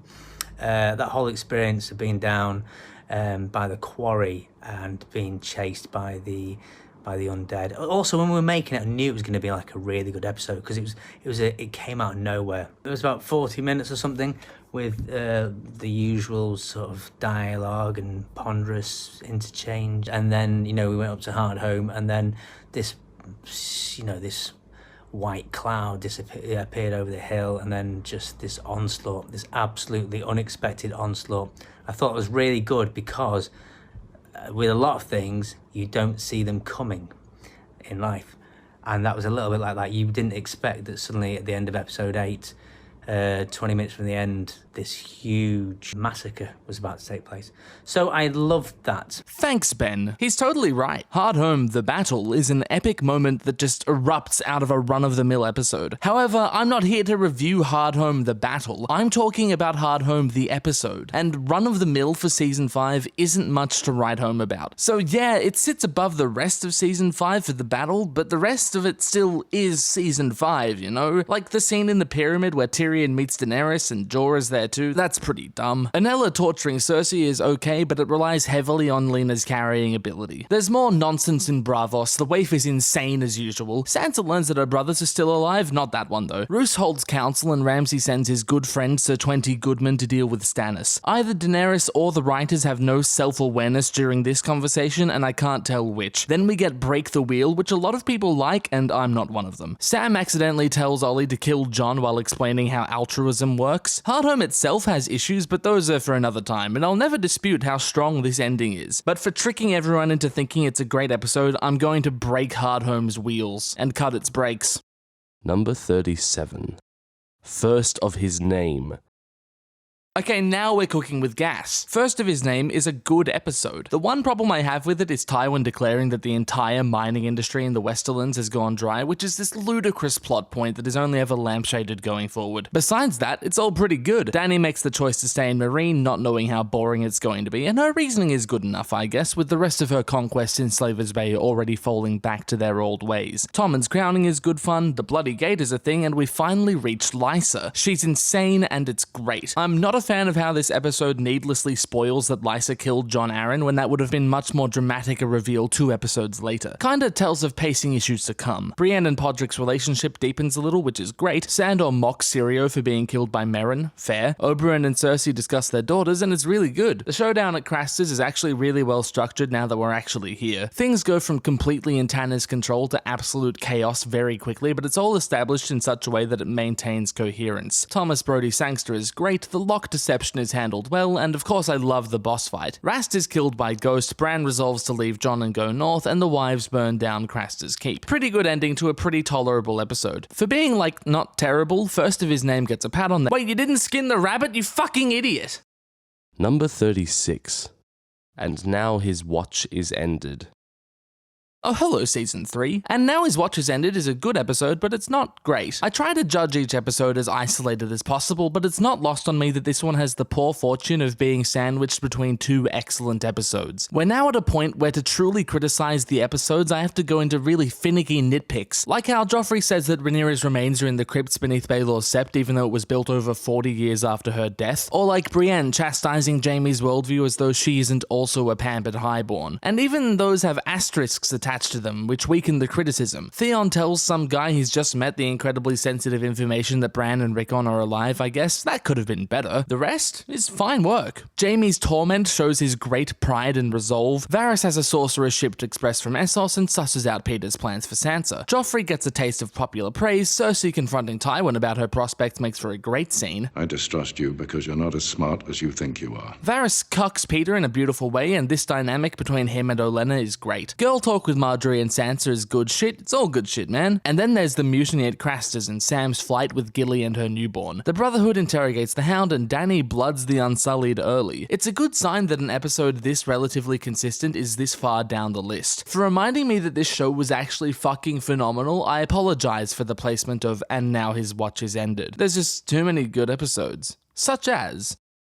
Number 35. The Old Gods and the New. Nothing at all wrong with this one, it just kind of blends into the background. The focal point for me in The Old Gods and the New is Harrenhal, with some delicious Grandpa Tywin scenes. Peter shows up, which is fun for Arya. Tywin tells her about Jaime's learning disability, lmao, and Amory has to die. Jon with Corran is alright too, with the capture and failed execution of Ygritte. Theon captures Winterfell and then beheads Roderick because he's an idiot. Osha later escapes with the boys, wolves, and Hodor. The riot of King's Landing proves Sandor's strange sense of duty and complicates Sansa's perception of him. Cat returns to Robb, who is learning about... Anyway, he puts Roose's boy in charge of retaking Winterfell. Oops. It's all pretty good, but for stealing my dragons, the Old Gods and the New get strangled to death off screen. Number 34. Garden of Bones. There's a bunch of fucked up shit in Garden of Bones, like Joffrey's torment of Sansa and then these sex workers, the horrifying torture practices at Harrenhal, Melisandre's sneaky shadow lad, this battlefield amputation, the Garden of Bones itself, and Marge's ice cream cone dress, and of course the most scathing insult of the whole series. Ornament salt and smoke. Is he a ham? Robb's instant googly eyes for Talisa are a little strange, as are the 13, but so much of this episode is great. The tension building up to the Battle of Oxcross, Tyrion's rescue of Sansa, the genesis of Grampy Tywin, Kat's hatred of Peter and the futility of her trying to de-escalate the Baratheon conflict, and yeah, the realization of the fuckery Melisandre is capable of. The standout character this episode is Tyrion, not only for saving Sansa and pooping on Meryn, The next time Sir Meryn speaks, kill him. but also for this incredibly fun, quick, and clever scene where he blackmails Lancel. However, it appears that someone has pissed in Hot Pie's pants, so for that, Garden of Bones will have to be amputated. Very sexily, though. Number 33. Cripples, Bastards, and Broken Things. Season 1 had to show up somewhere for the first time, I guess. Cripples, Bastards, and Broken Things is not a bad episode by any means, aside from maybe camera work, but it is the least good episode of Season 1. After Tyrion's so nice to Bran, he's a complete and utter Susan to Theon. Fuck knows why. We meet Sam, wow, and Janos Slynt shows up for the first time. Oh, and Gendry. King's Landing is mostly a fun ride with Ned investigationating Jon Arryn's death, but there's also this scene where Mordain and Sansa are weirdly alone in the throne room, Jory and Jaime making chit-chat outside Robert's harem to give their fight next episode more weight, and of course the death of fan-favourite character Sir Hugh of the Vale, who we also met this episode. Peter is weird to Sansa, Pycelle's old, and this one where Cersei assesses Ned is great. I love Vaes Dothrak, but that's just me. You know how I love a man who's completely delusional. This is my army. For capturing my brother in an inn, Cripples, Bastards, and Broken Things might be getting a knife through the eye soon. No, that's not me. Number 32. The Nightlands. Yep, it's pretty good. Number 31. Mockingbird. In the aftermath of Tyrion's trial, the Lannister boys try to sort out what's gonna happen. We're reintroduced to the Mountain, this time played by Hafthor, in a kinda weird scene where he's just hacking randos up. Much of Mockingbird is brilliantly framed around Tyrion trying to find someone to fight the Mountain for him. Jaime visits him, Bronn visits him, and after Sandor exposits about Gregor elsewhere, Oberyn visits Tyrion for a truly epic conversation. By condensing a few different scenes the two share in the book into one scene, so much emotion and drama is packed into this one conversation conversation. I will be your champion. It's such a fucking epic Pog moment. It would be great to end the episode on, but it's called Mockingbird, and there's an even better moment waiting for us. Perhaps the last cool thing Peter does, Lysa's death is undercut by first of his name having spoiled the reveal that Lysa killed John Arryn, and yet it's still incredibly strong and dramatic. The whole sequence at the Eyrie builds to this moment, as does Lysa's mental state across the first season, and the shock satisfies without fail because this plot is actually significant. Looking at you, the door. So it sounds like I love this episode. Why is it all the way up here? I mean, the rest isn't awful, it's good, but few episodes can remain this cool for the whole runtime. Castle Black sees a compelling exploration of strategy in preparation for the upcoming battle. That's cool. The Hound kills an old guy and Arya kills Rouge. Marine sucks and Melisandre is naked, without the necklace, and not ancient. So for giving up on the gravy, Mockingbird gets to go skydiving. Number 30. The North Remembers.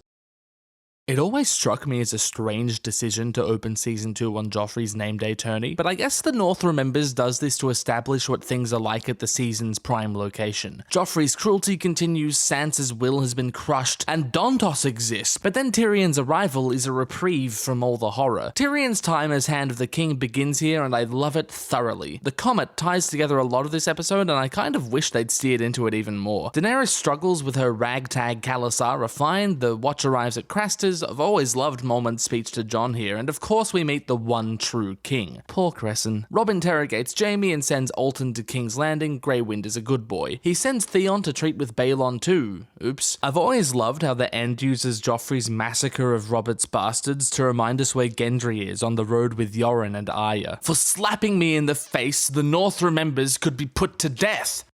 Number 29. Dark Wings, Dark Words. For an episode where nothing happens, a lot happens in Dark Wings, Dark Words. Catelyn learns that her father and sons are dead, not realizing that it's just a prank, bro. She later makes one of these things and tells Talisa the sick baby Jon story, which people have opinions about. It contextualizes her intense guilt and further complicates a relationship that saw literally one scene of screen time. Wow, that's actually really cool. Karstark is pissed that they're going to Riverrun for Hoster's funeral, which is Pharaoh. Jaime and Brienne meet Old Mate, who later sells them out, which eventuates after a pretty decent fight on a bridge. Joffrey is stylish as fuck, and between this scene, Olenna's excellent introduction, and Brienne's chats, a lot of this episode is weirdly about Renly. Cool. We meet Jojen and Mira. I've always loved that the first thing Jojo does is pacify Summer. It's a great indication of what his demeanor is. Arya and Co are captured by the Brotherhood. Angai is a bro, and later they bring in Sandor, who recognizes Arya. Some stuff happens north of the wall, I guess. For introducing two powerful queens to the show, Dark Wings, Dark Words gets tortured by my bastard. Number 28. Two Swords. Continuing the trend of cold opens for season premieres, Two Swords starts season 4 strong. Reforging Ice is brilliant, resourceful storytelling, so it bothers me that when these two swords are reunited in seasons to come, no point is made of Ice being made whole again. When Tywin gifts one to Jaime, there's no talk of Bright Roar, which is strange because it is in the show canon. He wants his son out of the Kingsguard as though that's a thing. Tyrion greets the Dornish, which serves for a great non-intrusive introduction to Dorne and to Oberyn, as he's not there. He's busy wrecking shit up at a brothel, and this is exposition heavy, but it's good shit, adding more depth to established events and making use of a fantastic performance. We meet new Daario, Tyrion fails at consoling Sansa, Shae is confusing and I hate her, and a Cersei spy overhears her. Cersei's mean to Jaime, now with new hand, but her resentment is understandable. Jaime does nothing about Sansa, which is a shame because this was going so well. The Thenns really aren't that intimidating. Jon goes on trial and gets to be all sassy to Janos, which is great. Aemon lets him off the hook because he's a Chad. Brienne introduces herself to Olenna and Marjorie as though she wasn't Kingsguard to Marge's husband. Joffrey looks dapper and accuses Jaime of being non-pog. Dany wants to look at dead children. We re-meet Dontos, which is fine, again some resourceful storytelling, and then the obvious best moment. I understand that if any more words come pouring out your Susan mouth, I'm gonna have to eat every fucking chicken in this room. Yeah, it's pretty awesome. Still don't know what the fuck a lummy is though. For singing a song I don't like too loudly, Two Swords will be dismissed from the Kingsguard. Number 27. A Man Without Honor. While the titular line is explicitly in reference to Jaime, A Man Without Honor is one of the most applicable titles of any episode. Jaime, of course, but then there's Theon and Sandor, Zaro, and perhaps even Rickard Karstark or Joffrey, which is incredible because he's not even in this episode. Jaime even alludes to Ned Stark's apparent wavering honor. I just love the deep reference of the title. Anyway, it's real good, except there's some Talisa going on, and look man, it's not just because they changed it from the books. She genuinely poses problems for the show independent of the source material. Anyway, Theon's incompetence and horniness leads to Bran and Rickon's escape, which is kind of the through line of the episode, as we return to the hunt later and end the episode with the crisped bodies. I really like the way this is played. The most attentive of viewers will notice what happened, but if you're not watching with a magnifying glass, then you'll go through the same emotions Luwin does. The most important part of this is that we don't see the boys alive until the end of the next episode when Luwin finds them. At this point, the show knows how not to spoil its own plots. Looking at you, first of his name, and also Beyond the Walrus. Kat's argument with Rickard Karstark after Jaime kills his son is fantastic, and I similarly love Kat's treatment of the Kingslayer. And gag him! There's also a pointless Quaithe scene, so that's kind of weird. For killing its own cousin, A Man Without Honor is forced to love a monster. Oh, I also love this Tyrion and Cersei scene. Okay, I'm done. Number 26. The Climb. I really like how this episode keeps cutting back to Jon's ascent of the Walrus, because it's an exciting plot, but probably not exciting enough to be one continuous segment, right? So it can start out setting up everything in the north and tell a contained story in a single episode about the climb, which leads to this beautiful ending framed around Peter's metaphorical climb. Chaos is a ladder. Tywin and Olenna's fight over who marries who makes brilliant usage of the show's decision to roll Willis, Garland, and Loras Tyrell into one character. Instead of naming him to the Kingsguard as an act of good faith, it's a threat. Cersei and Tyrion share a shockingly amicable scene about Joffrey, Mandon Moore, and Jaime. The phrase give Robb terms for an alliance, and Edmure takes one for the team after his uncle bullies him a little. Theon plays Who Am I with Ramsay, somehow not realizing that he literally is the Bolton Sigil. The elephant in the room is Melisandre's excursion to the Riverlands to give Gendry Edric Storm's plot. The Stannis plot and the Arya plot get momentarily fused with little care. I know that she's vaguely magical, but some grounded explanation of how she tracked Gendry would have gone a long way. At least they make the most of it by letting her speak with Thoros and Beric about resurrection, not that it really matters in the long run. Then there's the closing eyes thing, which is later misappropriated as foreshadowing for Arya killing the Night King, which of course I hate. So for being a well-structured episode forced to endure one ugly stain, it's always going to be an uphill battle, and sometimes the climb is going to have to lose. Number 25. The Prince of Winterfell. Given that penultimate episodes are often largely dedicated to single events, those that come before them often bear the burden of setting the stage for the finale. The Prince of Winterfell accomplishes this with flying colours. For a remarkably action-free episode, the drama building towards the battle at King's Landing and the climax at Winterfell carries it phenomenally. The standout scene for me is Tyrion, Bronn, and later Varys trying to plan the city's defense, with this fun little through line of how to pronounce this maester's name. Shevelethan. Sheveletesh. And ending with Tyrion's declaration of using pig shit. But Luwin spotting Osha at the very end is too sweet to not get a mention. The beginning of Jaime and Brienne's relationship is good fun, Karstark's rage is great, Arya's mad rush to find Jaqen as Tywin leaves Harrenhal is... I mean, she still could have named him anyway, but I guess she's all about instant gratification here. Damn kids and their iPads. Stannis intends to name Davos his hand in this fantastic scene. Jorah wants to leave Karth, but sticks around because he loves Dany. Gren finds the dragon glass at the Fist. You see what I mean when I say this is laying all the seeds for an epic finale? Corran lays the seeds for Jon joining the Free Folk, Tyrion plays along with Cersei thinking Ros is his whore, and unfortunately Talisa shares her backstory and Robb is a bonehead. For killing all the ravens, the Prince of Winterfell is doing more favours for Valar Morghulis than for itself. Number 24. The Laws of Gods and Men. Tyrion's trial is pretty fucking sick, and the more time devoted to it the better, because the Laws of Gods and Men doesn't quite know how to handle anything else. Okay, that's an exaggeration, but really, how else am I supposed to react when shirtless Ramsay Snow keeps an entire platoon of Ironborn at bay? And I know she announced it quite a while back, but still, the prospect of Yara sailing from Pike to the Dreadfort is fucking ludicrous. And then, after all that, she gives up pretty damn easily. Baffling scene, good speech though. If Daenerys is staying in Meereen to learn how to rule, then why is nobody telling her how terrible a job she's doing? Poor Hisdar and Hisdar's dead dad. Stannis and Davos kicking it up in Braavos is great, and it's a shame that this is Salador's last scene. Tywin forges Jorah's pardon, Oberyn and Varys have an interesting go of it, that's quirky. Some other shit happens, then it's trial time, baby. And yeah, it's good. You thought Shay was gone, but the twist is she's not gone. Incredible. Jaime bargaining with Tywin is great, as is the final speech, of course. Horrible idea, but man, it's fun in the moment, isn't it? For burning my goats, I should have let the laws of gods and men kill you all. Number 23. Misa. Marred by the imagery of its final scene, Misa is still pretty fucking good. That's Mother in Giscari, by the way, not Valyrian. After a coda to the Red Wedding, including Robb, now with Grey Wind's head, we get one of my favourite council meetings. That there are so many memorable quotes here is indicative of how well handled this drama is. Any man who must say, I am the king, is no true king. I'm not tired! And while I am a big fan of monsters are dangerous, and just now kings are dying like flies. It doesn't carry so well seeing as only Robb has died recently and not Balon. This also affects Stannis' confidence in the Gendry leeches, which I count as a bit of a problem. But there's more good before there's more bad, with one of my favourite lines in the series. Hodor.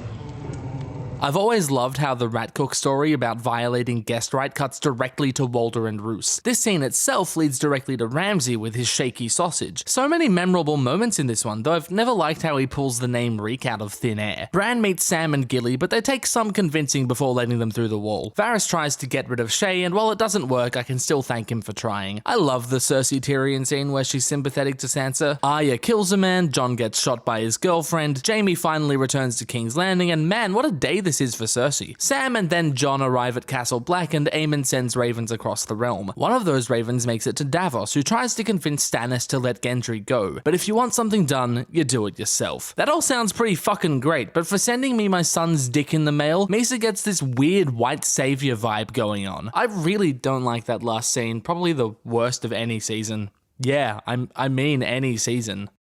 Number 22. Second Sons.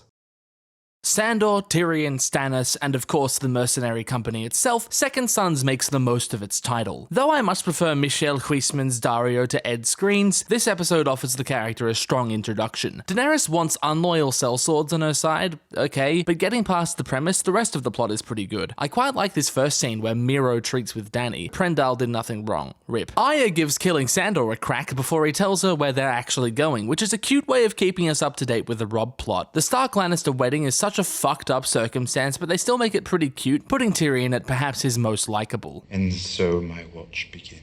Always good to see Joffrey put in his place. The convo between Stannis and Davos is great. Fuck knows why Melisandre had to put a leech on Gendry's dick. That's messed up, dude. The ending, while pretty disconnected from the rest of the episode, is still well built and pretty fucking hype. For taking away my wedding stool, Second Sons will be fucking its own bride with a wooden cock.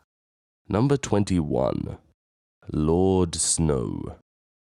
You know, for just the third episode of the show, Lord Snow has so much shit going on. With Ned in King's Landing, we get through a bunch of introductions. Cat's dagger investigation is a great avenue for learning about Peter and Varys, and sure, we can learn about Renly and Barristan later on. We meet Syrio too, he's pretty cool. And at the Wall we meet, well, everyone, but most importantly, Aemon, Jaor, Alliser, and Yoren. Fuck, I love Yoren. Dany's power balance with Viserys begins to shift. We see the world from the top of the Walrus a few times, which is cool. Robert gets to be a champ. Jorah exists, and Tyrion takes a very tall piss. I don't really have much more to say about this one other than it's just super solid. I make the rules here. Not every episode needs the same treatment. For living in the eye of a blue-eyed giant named Macumba, Lord Snow gets to braid my hair and talk about girl stuff. At Jahaka. At Jahaka. At Jahaka. Number 20. The Mountain and the Viper.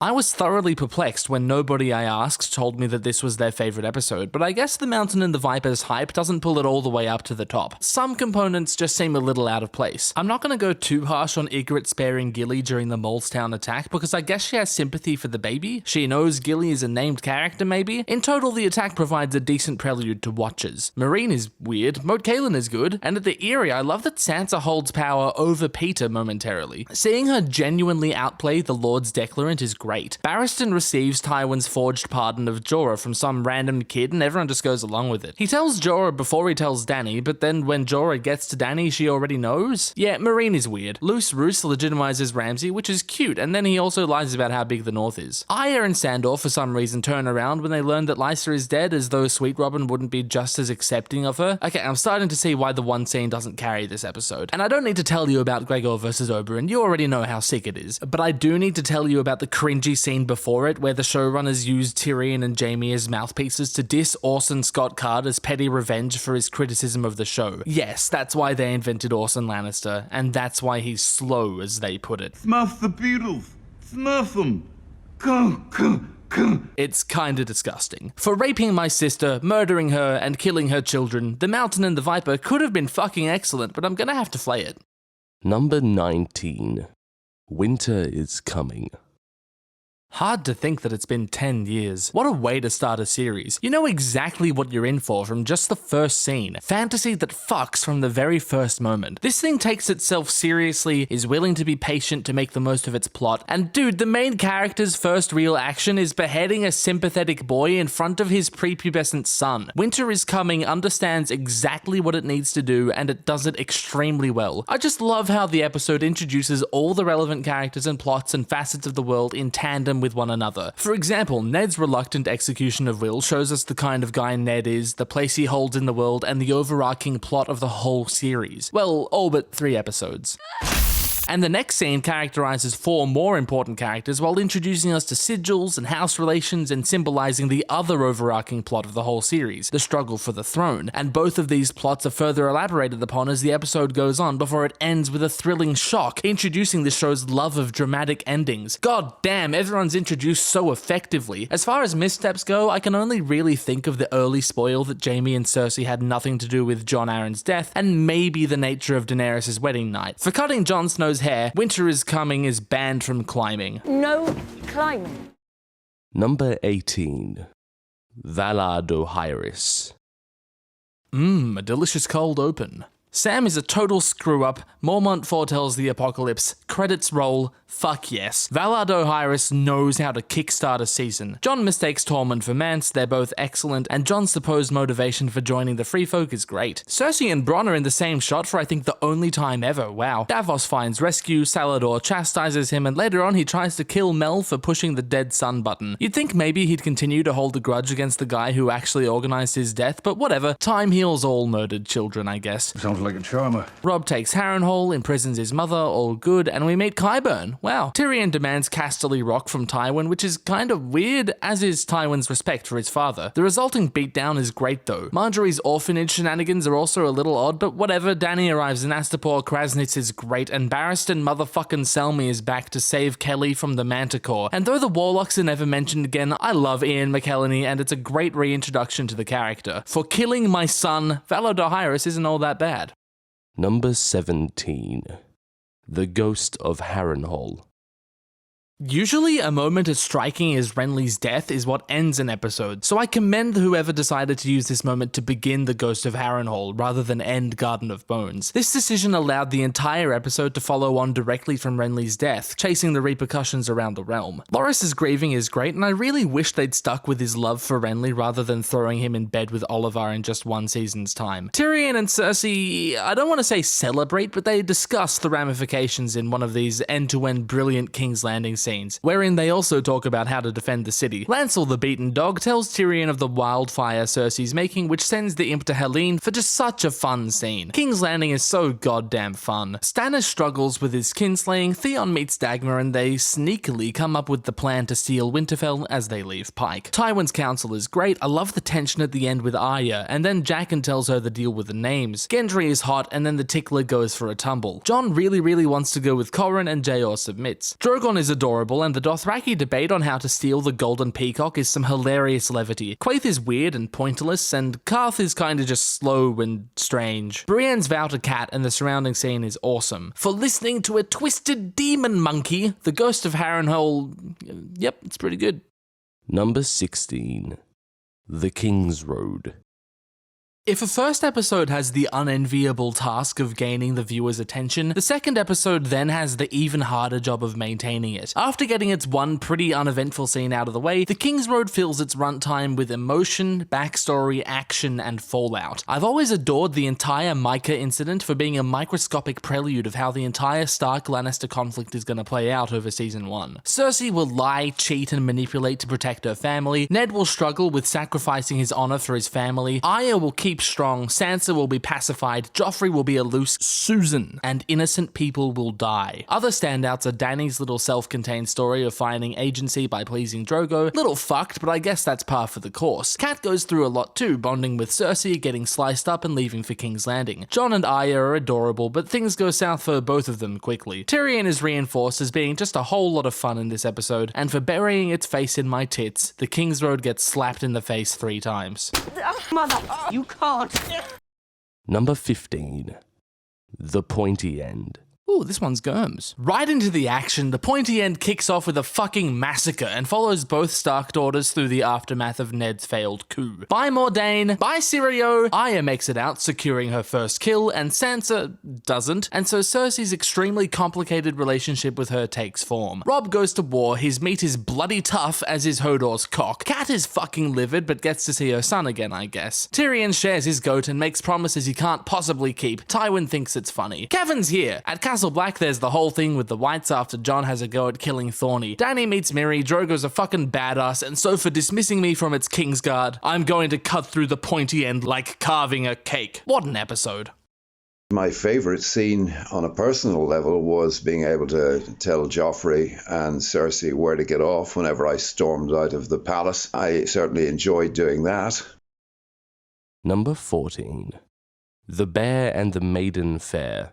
Ooh, this one's Germs. This episode is so heavily focused on love and sex. The Bear and the Maiden Fair explores the love triangle of Jon, Ygritte, and Orell, Robb's growing love for his now pregnant wife, all the things Marjorie learned from her mother, Sansa and Tyrion's inability to love one another, Tyrion's increasingly difficult relationship with Shae, Theon's lust is tortured out of him both metaphorically and literally, Jaime and Brienne's relationship sees a huge turning point, he didn't have to save her, even Osha's little backstory focuses entirely on her feelings for Bruni. It's fucking incredible how tightly knit this episode is around romance. It's almost as fixated on one idea as the episodes that take place at a single location. But it's not all birds and bees. Joffrey gets huffy at Tywin, which has nothing to do with love, but it's still great. We could arrange to have you carried. You are being counselled at this very moment. Dany meets with Razdal and takes all his shit lmao. Arya's sulking about Gendry almost falls into the episode's theme, but not quite, and then she's captured by the Hound just to keep us on our toes. The thrilling conclusion with Brienne and the titular bear, while still great, is a little off thematically, which makes sense seeing as it was originally intended for a different episode and wasn't written by Germ. For selling my only friend into slavery, The Bear and the Maiden Fair gets Kai-burned. Number 13. What is dead may never die.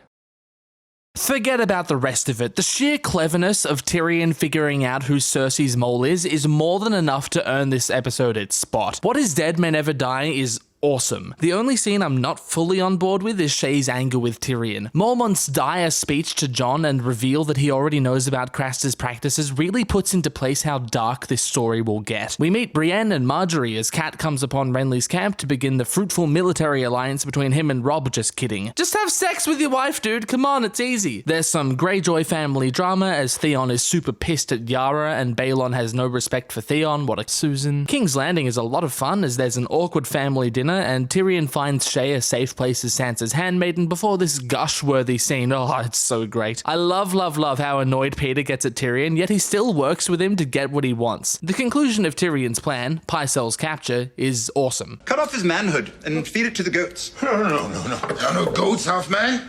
We'll make do. Season 2 is just full of levity and wit. Yoren is a badass who provides the genesis for Arya's list and he goes down like a rock star, that is if rock stars went down with swords in their throats. In the chaos Amory's men cause, Arya frees Jaqen and such, and we end on Polliver gouging whatever the fuck a Lomi is. Oh, also Luwin is cool. For just being so cool, What is Dead May Never Die can replace Victarion. Number 12. Walk of Punishment. Ramsay kills his own men just to convince Theon that he's really on his side. What a fucking mad lad. Walk of Punishment is such a fun episode. Just a happy, jaunty romp where a few people get murdered, some slaves get tortured, Edmure gets a mill, and Jaime loses his sword hand and therefore his entire identity, and it's all capped off with an appropriately cheery rendition of The Bear and the Maiden Fair. A lot of people were not fans of this credits tune, but I think it plays a big part in creating one of the show's best endings. The last scene is so horrific with what's about to happen to Brienne being interrupted for Jaime's surprise mutilation, it could shock you frozen. And then this tune just starts slapping along and completely breaks the tension. I think it's the best way to get audiences asking, whoa, what the fuck just happened? As opposed to the more straightforward approach of cinematic orchestral instrumentation. The rest of the episode is also crazy good. I'm not the biggest fan of gruff, uncaring Blackfish and the way he and Robb treat Edmure, but it's not like it doesn't make sense for them. The small council scrambles for chairs in the Tower of the Hand, and Tyrion is named Master of Coin. I love his witty dueling with Peter, and of course the Rod God finally becomes star of the show. Dean Charles Chapman is yet to take form as Tommen, so for now he plays fact or crap about Robb with Talisa, which is weird, but I guess it serves to give the Lannister boys some character before they're murdered. For blowing my ears off, Walk of Punishment gets something that'll help it remember. Number 11. Valar Morghulis. Opening with Tyrion's recovery from the Blackwater, Valar Morghulis is a keen demonstration of this show's ability to handle aftermath and consequences, a skill whose degradation was a key factor in the program's decline. Tywin accepts the handship, Peter is granted Harrenhal, Joffrey sets Sansa aside, instead securing the Tyrell alliance with Marjorie. Even just the first scene is completely packed with big changes to the status quo. Similarly, Varys sets up Ros as a double agent, Stannis isn't giving up, Theon gets completely reamed after a captivating monologue and a very Pog speech. I love Lewin's plan for Theon to take the Black. That's his answer for everything. Won't get you out of this one, old man. Tyrion's lost all his power in spite of his accomplishments, but he hasn't lost his unlikely gang of friends. Aw. Brienne cuts down some hanged men and absolutely demolishes some Stark soldiers, proving to us that A, she's a girl boss, and 2, her loyalty truly is solely to Cat. Speaking of, Cat's trying to convince Robb to not be a gigantic moron. It's not necessarily an error, but Robb making one of the biggest boneheaded decisions to marry Talisa, even with his mother's counsel, is rather questionable. It does make for a notable shift in circumstances though. The payoff for Daenerys' snail-paced plot in season 2 is a very busy finale, with the confrontation and visions at the House of the Undying and the fate of Xaro. Jon's plot also reaches a perfectly timed conclusion with the epic Corran duel and arrival at Mance's camp. Jaqen encourages Arya to go to a terrible plot in Braavos, but she needs to mill around for about 2 more seasons first, so he does the face thing and fucks off. Lewin's death always gets me more than I think it will. It's so damn tragic. And then, as though it couldn't get any more exciting, the others march on the fist. Valar Morghulis is a fucking packed finale that only misses out on the top 10 simply because there aren't enough numbers below 11. For breaking its betrothal to my daughter, I'm gonna massacre Valar Morghulis in about a year's time. Number 10. You win or you die. While I would love to describe to you myself why You Win or You Die is such a brilliant episode, I much prefer the way Carmine from RedTeamReview put it when I asked him about his favourite episode. My choice is also season 1, episode 7, You Win or You Die. It's the episode where it ends off with Littlefinger going, I did warn you not to trust me. Ooh, I love that fucking actor so much. Oh god, I love that one throne scene with it has everything you'd ever want in like Game of Thrones. Betrayal, blood, lies, deceit. Like it has the whole royal backstab, a Game of Thrones like it has everything you could possibly want.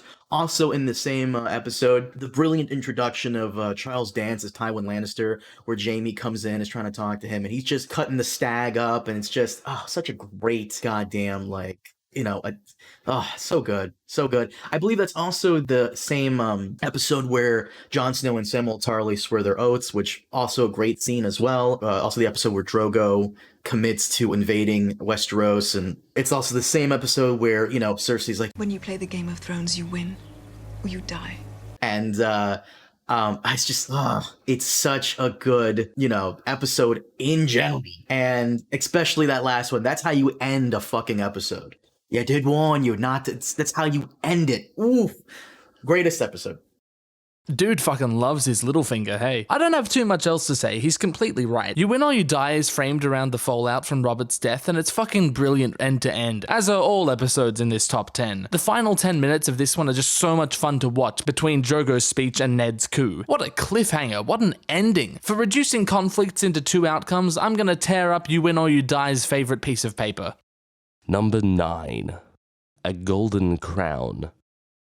Is it just because I love Harry Lloyd? Is that the only reason this episode made it so high? Well, yes, but actually no. A Golden Crown has so much more going on, and you know how much I love titles with multiple applications. King's Landing, the Eerie and Vaes Dothraki, brilliant bubblings of the slow-boiling plots the previous 5 episodes had been cooking. Ned finally puts 2 and 2 together, Viserys earns his crown, and Bron's cool too, I guess. Even scenes that seem tiny in scope compared to Ned declaring war in the Riverlands or Tyrion's trial are consistently crafted, like Roz's departure from Winterfell, Osha's introduction, Joffrey's gift, and of course my favourite show-only scene across 73 episodes, Here I Stand. Viserys got review hype. The only faltering I can smell in this episode is Robert's hunt, which George himself isn't too happy with either. It's not terrible narratively, it just sticks out rather sorely in terms of world building. For not fighting with honour, a Golden Crown gets this pretty necklace because I love it so much, aww. Number 8. Kissed by Fire. The 5th episode of Season 3, Kissed by Fire, definitely didn't need to go so hard. Like, everyone would have understood if it was just another episode, you know? Nobody would have had anything against it. But fuck that, Kissed by Fire says. I'm gonna go all out, and so it did. Opening with the Hound's drive-by wombat, we're set up for success from the get-go. Beric's revival is fucking awesome, and the Hound's victory is just one more little way the show gets to gut-punch its protagonists. Arya is suitably upset, and even more so when Gendry intends on staying with Beric, and finally voices what Gendry means to her. I can be your family. Which is really touching. Jon and Ygritte's relationship escalates big time, and it's all very cute and actually shot in the same cave as the Brotherhood, which I thought was funny at least. In King's Landing, everything's just like good. It all just works. This scene between Tyrion and Olenna didn't have to be so well written, but it is. It feels like every scene in this episode is inspired by one particular scene, and you know what I'm talking about. Perhaps the best written, best shot, best acted scene in the entirety of Game of Thrones, Jaime has a bath. I can, and someday will, gush about this scene at length, but come on, just look at the time code of this video. Just... The Kingslayer! Jaime. My name's Jaime. It's so thoroughly excellent. Anyway, Karstark kills the boys and Robb beheads him. Another great beat. We meet Selyse, who is fucking nuts. We meet Shireen, who is adorable. And we meet Grey Worm, who is kinda intimidating. Barry and Jorah catch up. Loras meets Oliver. And my only gripe with this episode is that he's completely over Renly and hops straight into bed with Oliver, who I think I've expressed I do not like. To finish it off, Tywin announces 2 marriages of his children. Tyrion is to marry Sansa and Cersei Loras. But wait, I don't want to- You're my daughter! Oh, fuck that's strong. So for keeping all my sons in jars like a fucking weirdo, Kissed by Fire gets revived at least 3 more times. Number 7. The Lion and the Rose.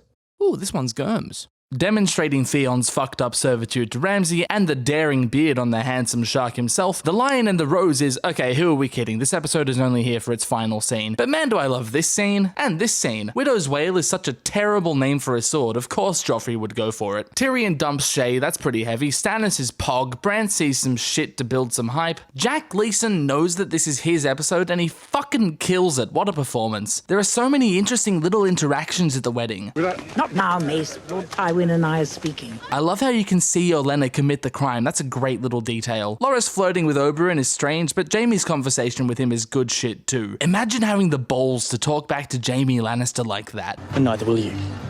Brienne doesn't even talk to Sansa even though she's right fucking there, so that's... I don't like that. Maybe that's why we're talking about this otherwise marvelous episode at 7th place and not 3rd. For turning the joy to ashes in my mouth, the Lion and the Rose dies in its mother's arms. Fuck, what an ending.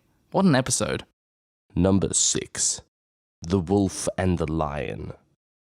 When the most celebrated Game of Thrones communicator on the platform asks if he can talk about the wolf and the lion in your video, you dare not refuse. So without any further preambling, here's Alt-Shift-X. Ah, fuck, I read the memo wrong. Anyway, here's Alt-Schwift-X.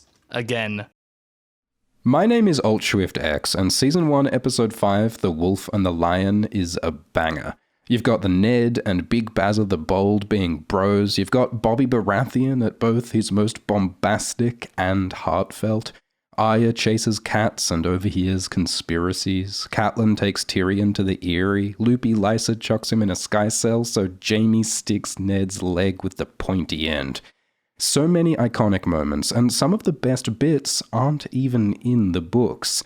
Like this scene with Theon and Ros that explores Theon's insecurities and kicks off Ros's seasons-long arc.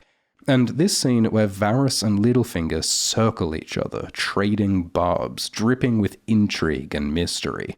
It highlights their rivalry as grand puppet masters playing strategic schemes high above the rest of the Game of Thrones, in a way that's only alluded to in the books. These are all great additions to the story, bringing depth to the characters and clarity to the plot. The big problem with the later seasons of the show is clearly that they ran out of books to adapt and didn't know how to end the story properly. But in the early seasons, they were really good at adding scenes to the existing story. And one of the greatest show-only scenes is this one between Cersei and Robert. For a moment, the king and queen put aside their years of mutual hatred and share in their feelings of exhaustion and sadness and longing for what could have been. It's a profoundly humanizing scene for two characters who were otherwise pretty horrible. So many stories divide the world into good guys and bad guys, but at its best, Game of Thrones shows love and pain and hope on both sides of every conflict, and invites us to see the world more complexly and with more compassion. This episode's also got the bit with the breastplate stretcher. Bow before your king! Bow, you shits! I can't help but think that Alt-Shift-X would have done it better, but thanks anyway. For showing us the only Clegane bowl we actually needed, I'm going to shave the wolf and the lion's armpits. Number 5. Baelor. It still makes me sad. What a brilliant tragedy. So much of Baelor is spent building up to just one event. Even most of the things that aren't kind of are, like Rob's speech after Jaime's capture, or Jon's conversation about duty with Aemon, which, as I've voiced before, is possibly the best scene in Season 1, and it's got some strong-ass competition. Jon gets Longclaw too, which gives a beautiful moment of boyish innocence and victory before all hell starts to break loose. Same goes for Rob's smashing victories, and hell, the glimpse of hope Sansa has when it almost looks like Joffrey is going to give Ned mercy. We meet Walder Frey this episode too, because apparently there wasn't enough awesome shit happening yet. Miri does all her magic-y stuff, Jorah pogs up for Dany, and I've always loved Yoren popping back up to save Arya. And by the 7, what a way to send off your main character. What a message to send to your audience. For letting us think that there was still any room for hope, Baelor will be remembered as one of the greatest shocks in TV history for decades to come. Ned's death may just be the defining moment of Game of Thrones. Well, it's either that or... Number 4. The Reigns of Castamere. Yep, that's right, 4th. And honestly, the Reigns of Castamere is, moment to moment, not as good as Baelor, but who cares about judging all the moments when you've got the one moment to dethrone them all?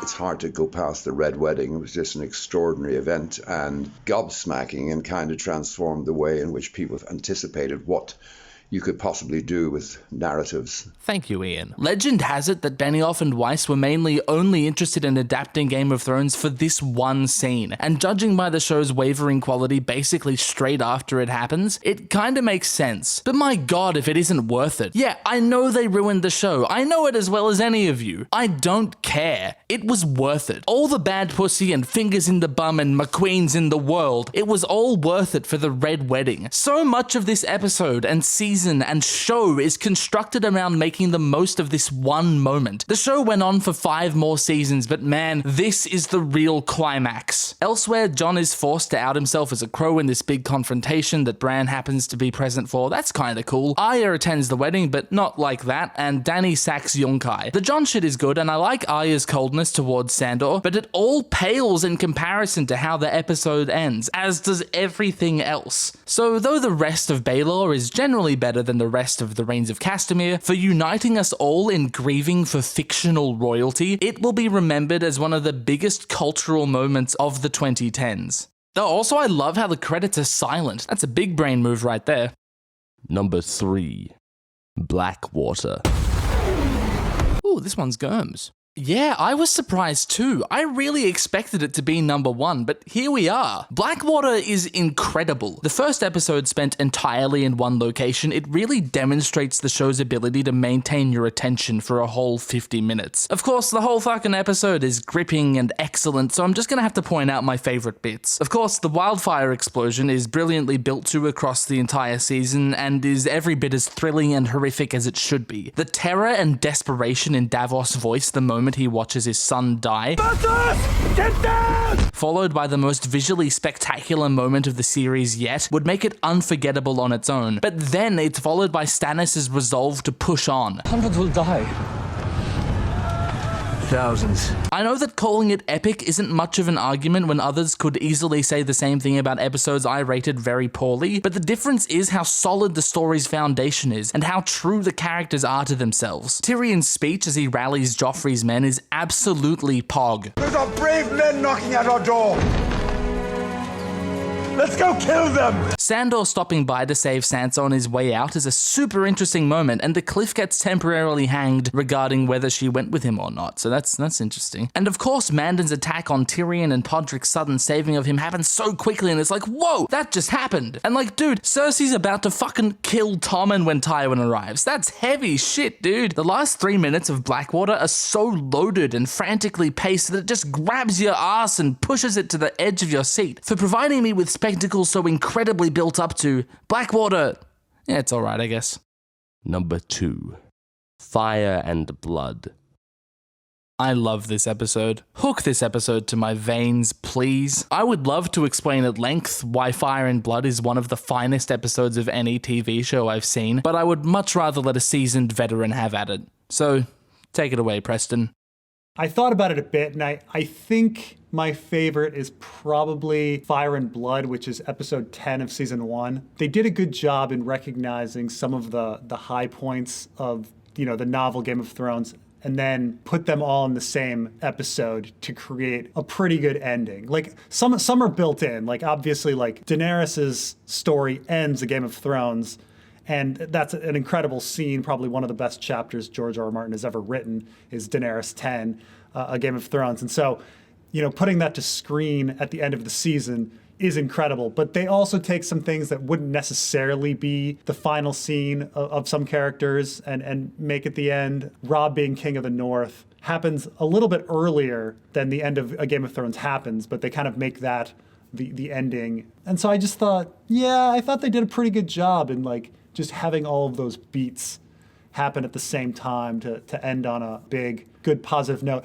They did a good job in shifting Jon's story to being him leaving the wall, it being a moment of change. That doesn't happen in the books. Like they don't leave until a chapter into A Clash of Kings. So they announce that they're going to leave, but the Night's Watch going through that gate and having the voiceover of saying, we're going to find Benjen Stark, da-da-da-da-da. I thought that was really well done. So, they hit a lot of good notes. They knew how to end the season. And I thought, I'm trying to think of an episode that was done as well. And I can't really think of one where the whole episode is just, done, kind of just perfectly like that. Thanks, man. Love your work. # Commodus of Volcran. Usually he's probably wrong about half of it, but here he's right about all of it. From its opening dealing with Baelor's fallout to its epic conclusions of Robb, Jon, and Dany's stories, Fire and Blood is, for lack of a more dramatic term, the perfect conclusion to Game of Thrones' first season. Sandor saves Sansa's life, Peter and Varys get a delicious duel in the throne room, Tyrion and Arya are flung into wild new circumstances. Even the scene where Pycelle is rambling to Ros is really fucking good. It didn't need to be, but it is, because Fire and Blood is perfect. There are no episodes like this one. For solidifying season 1 as a thorough masterpiece of television, Fire and Blood should honestly be the top entrant on this list, but it isn't, because sometimes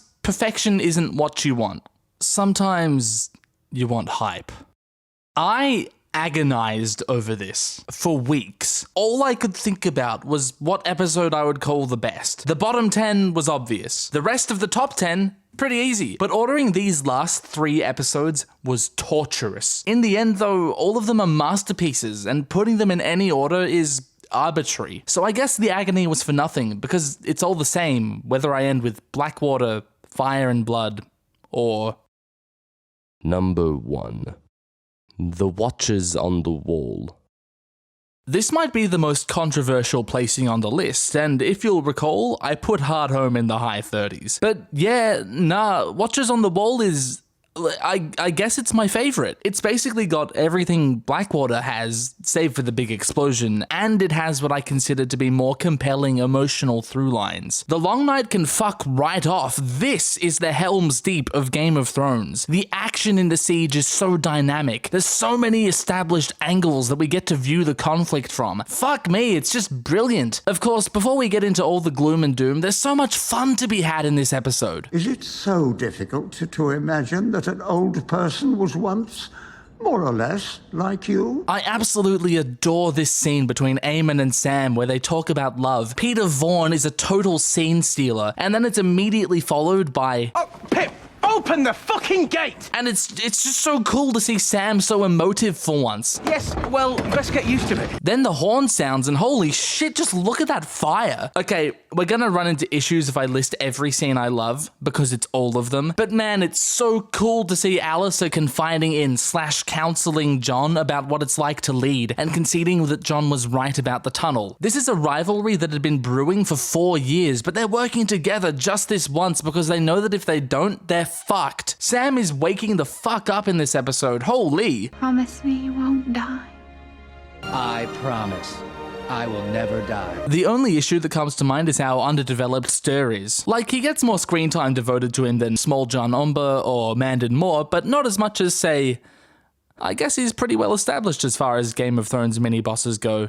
Weird. And if Stir doesn't do it for you, then surely the kick-ass Torm and Alyssa fight does. To do this episode justice, I'd have to do a far more detailed exploration of why it's so fucking brilliant, but for now, it just totally perplexes me how this one has gone by the wayside in so many lists I've seen. If your hairs don't stand to attention when Mag charges at Gren, I think we're just working on completely different wavelengths. If you didn't make the pog face when you first saw the scythe come down from the wall, what the fuck? If you didn't die inside when John held his dying love in his arms, fair enough, it's a bit much and I know not everyone likes Ygritte, but I personally love it to pieces. This episode is on par with the best of the best and strikes me as one of the best battles ever put to screen. As a total experience just unto itself, The Watchers on the Wall is a complete delight from end to end. I'm sure from a lot of angles it isn't the best. I'm sure it has a lot of flaws I'm too blinded by excitement to see. That's valid, but just for this moment, I don't care. For a self-contained episode, it tells its story so fucking tightly, and it's so goddamn fun to watch. I love The Watchers on the Wall, and I always will. And it's my favorite episode of my favorite show, so there you go.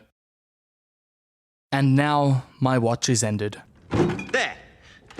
Over and done with. A big thank you to Ben Crompton, Kerry Ingram, Ian McElhinney, RedTeamReview, and Preston Jacobs for their segments, and thank you for watching the biggest video I hope I ever make. And a big fuck you to Alt Schwift X for interrupting me like that. I want to point out that this is entirely my list. I asked these folks to talk about episodes of their own choosing, and they had no say on the actual order of the list.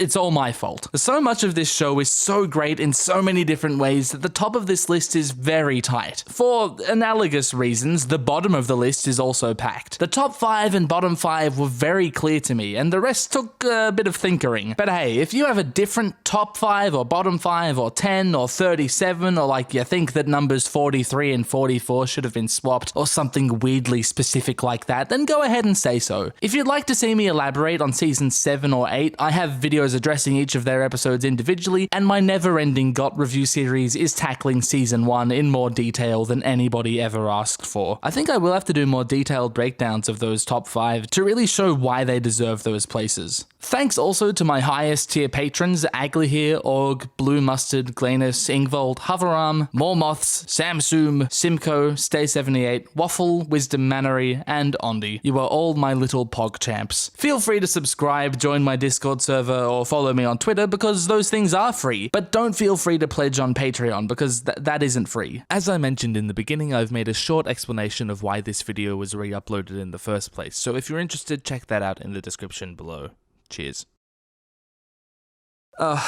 Next time I have an idea like this, punch me in the face. Subscribe, don't subscribe, don't matter, does it? We're all gonna die in the end. And that's nothing to look forward to either, is it? Because let's be honest, the dead are likely dull fellows, full of tedious complaints.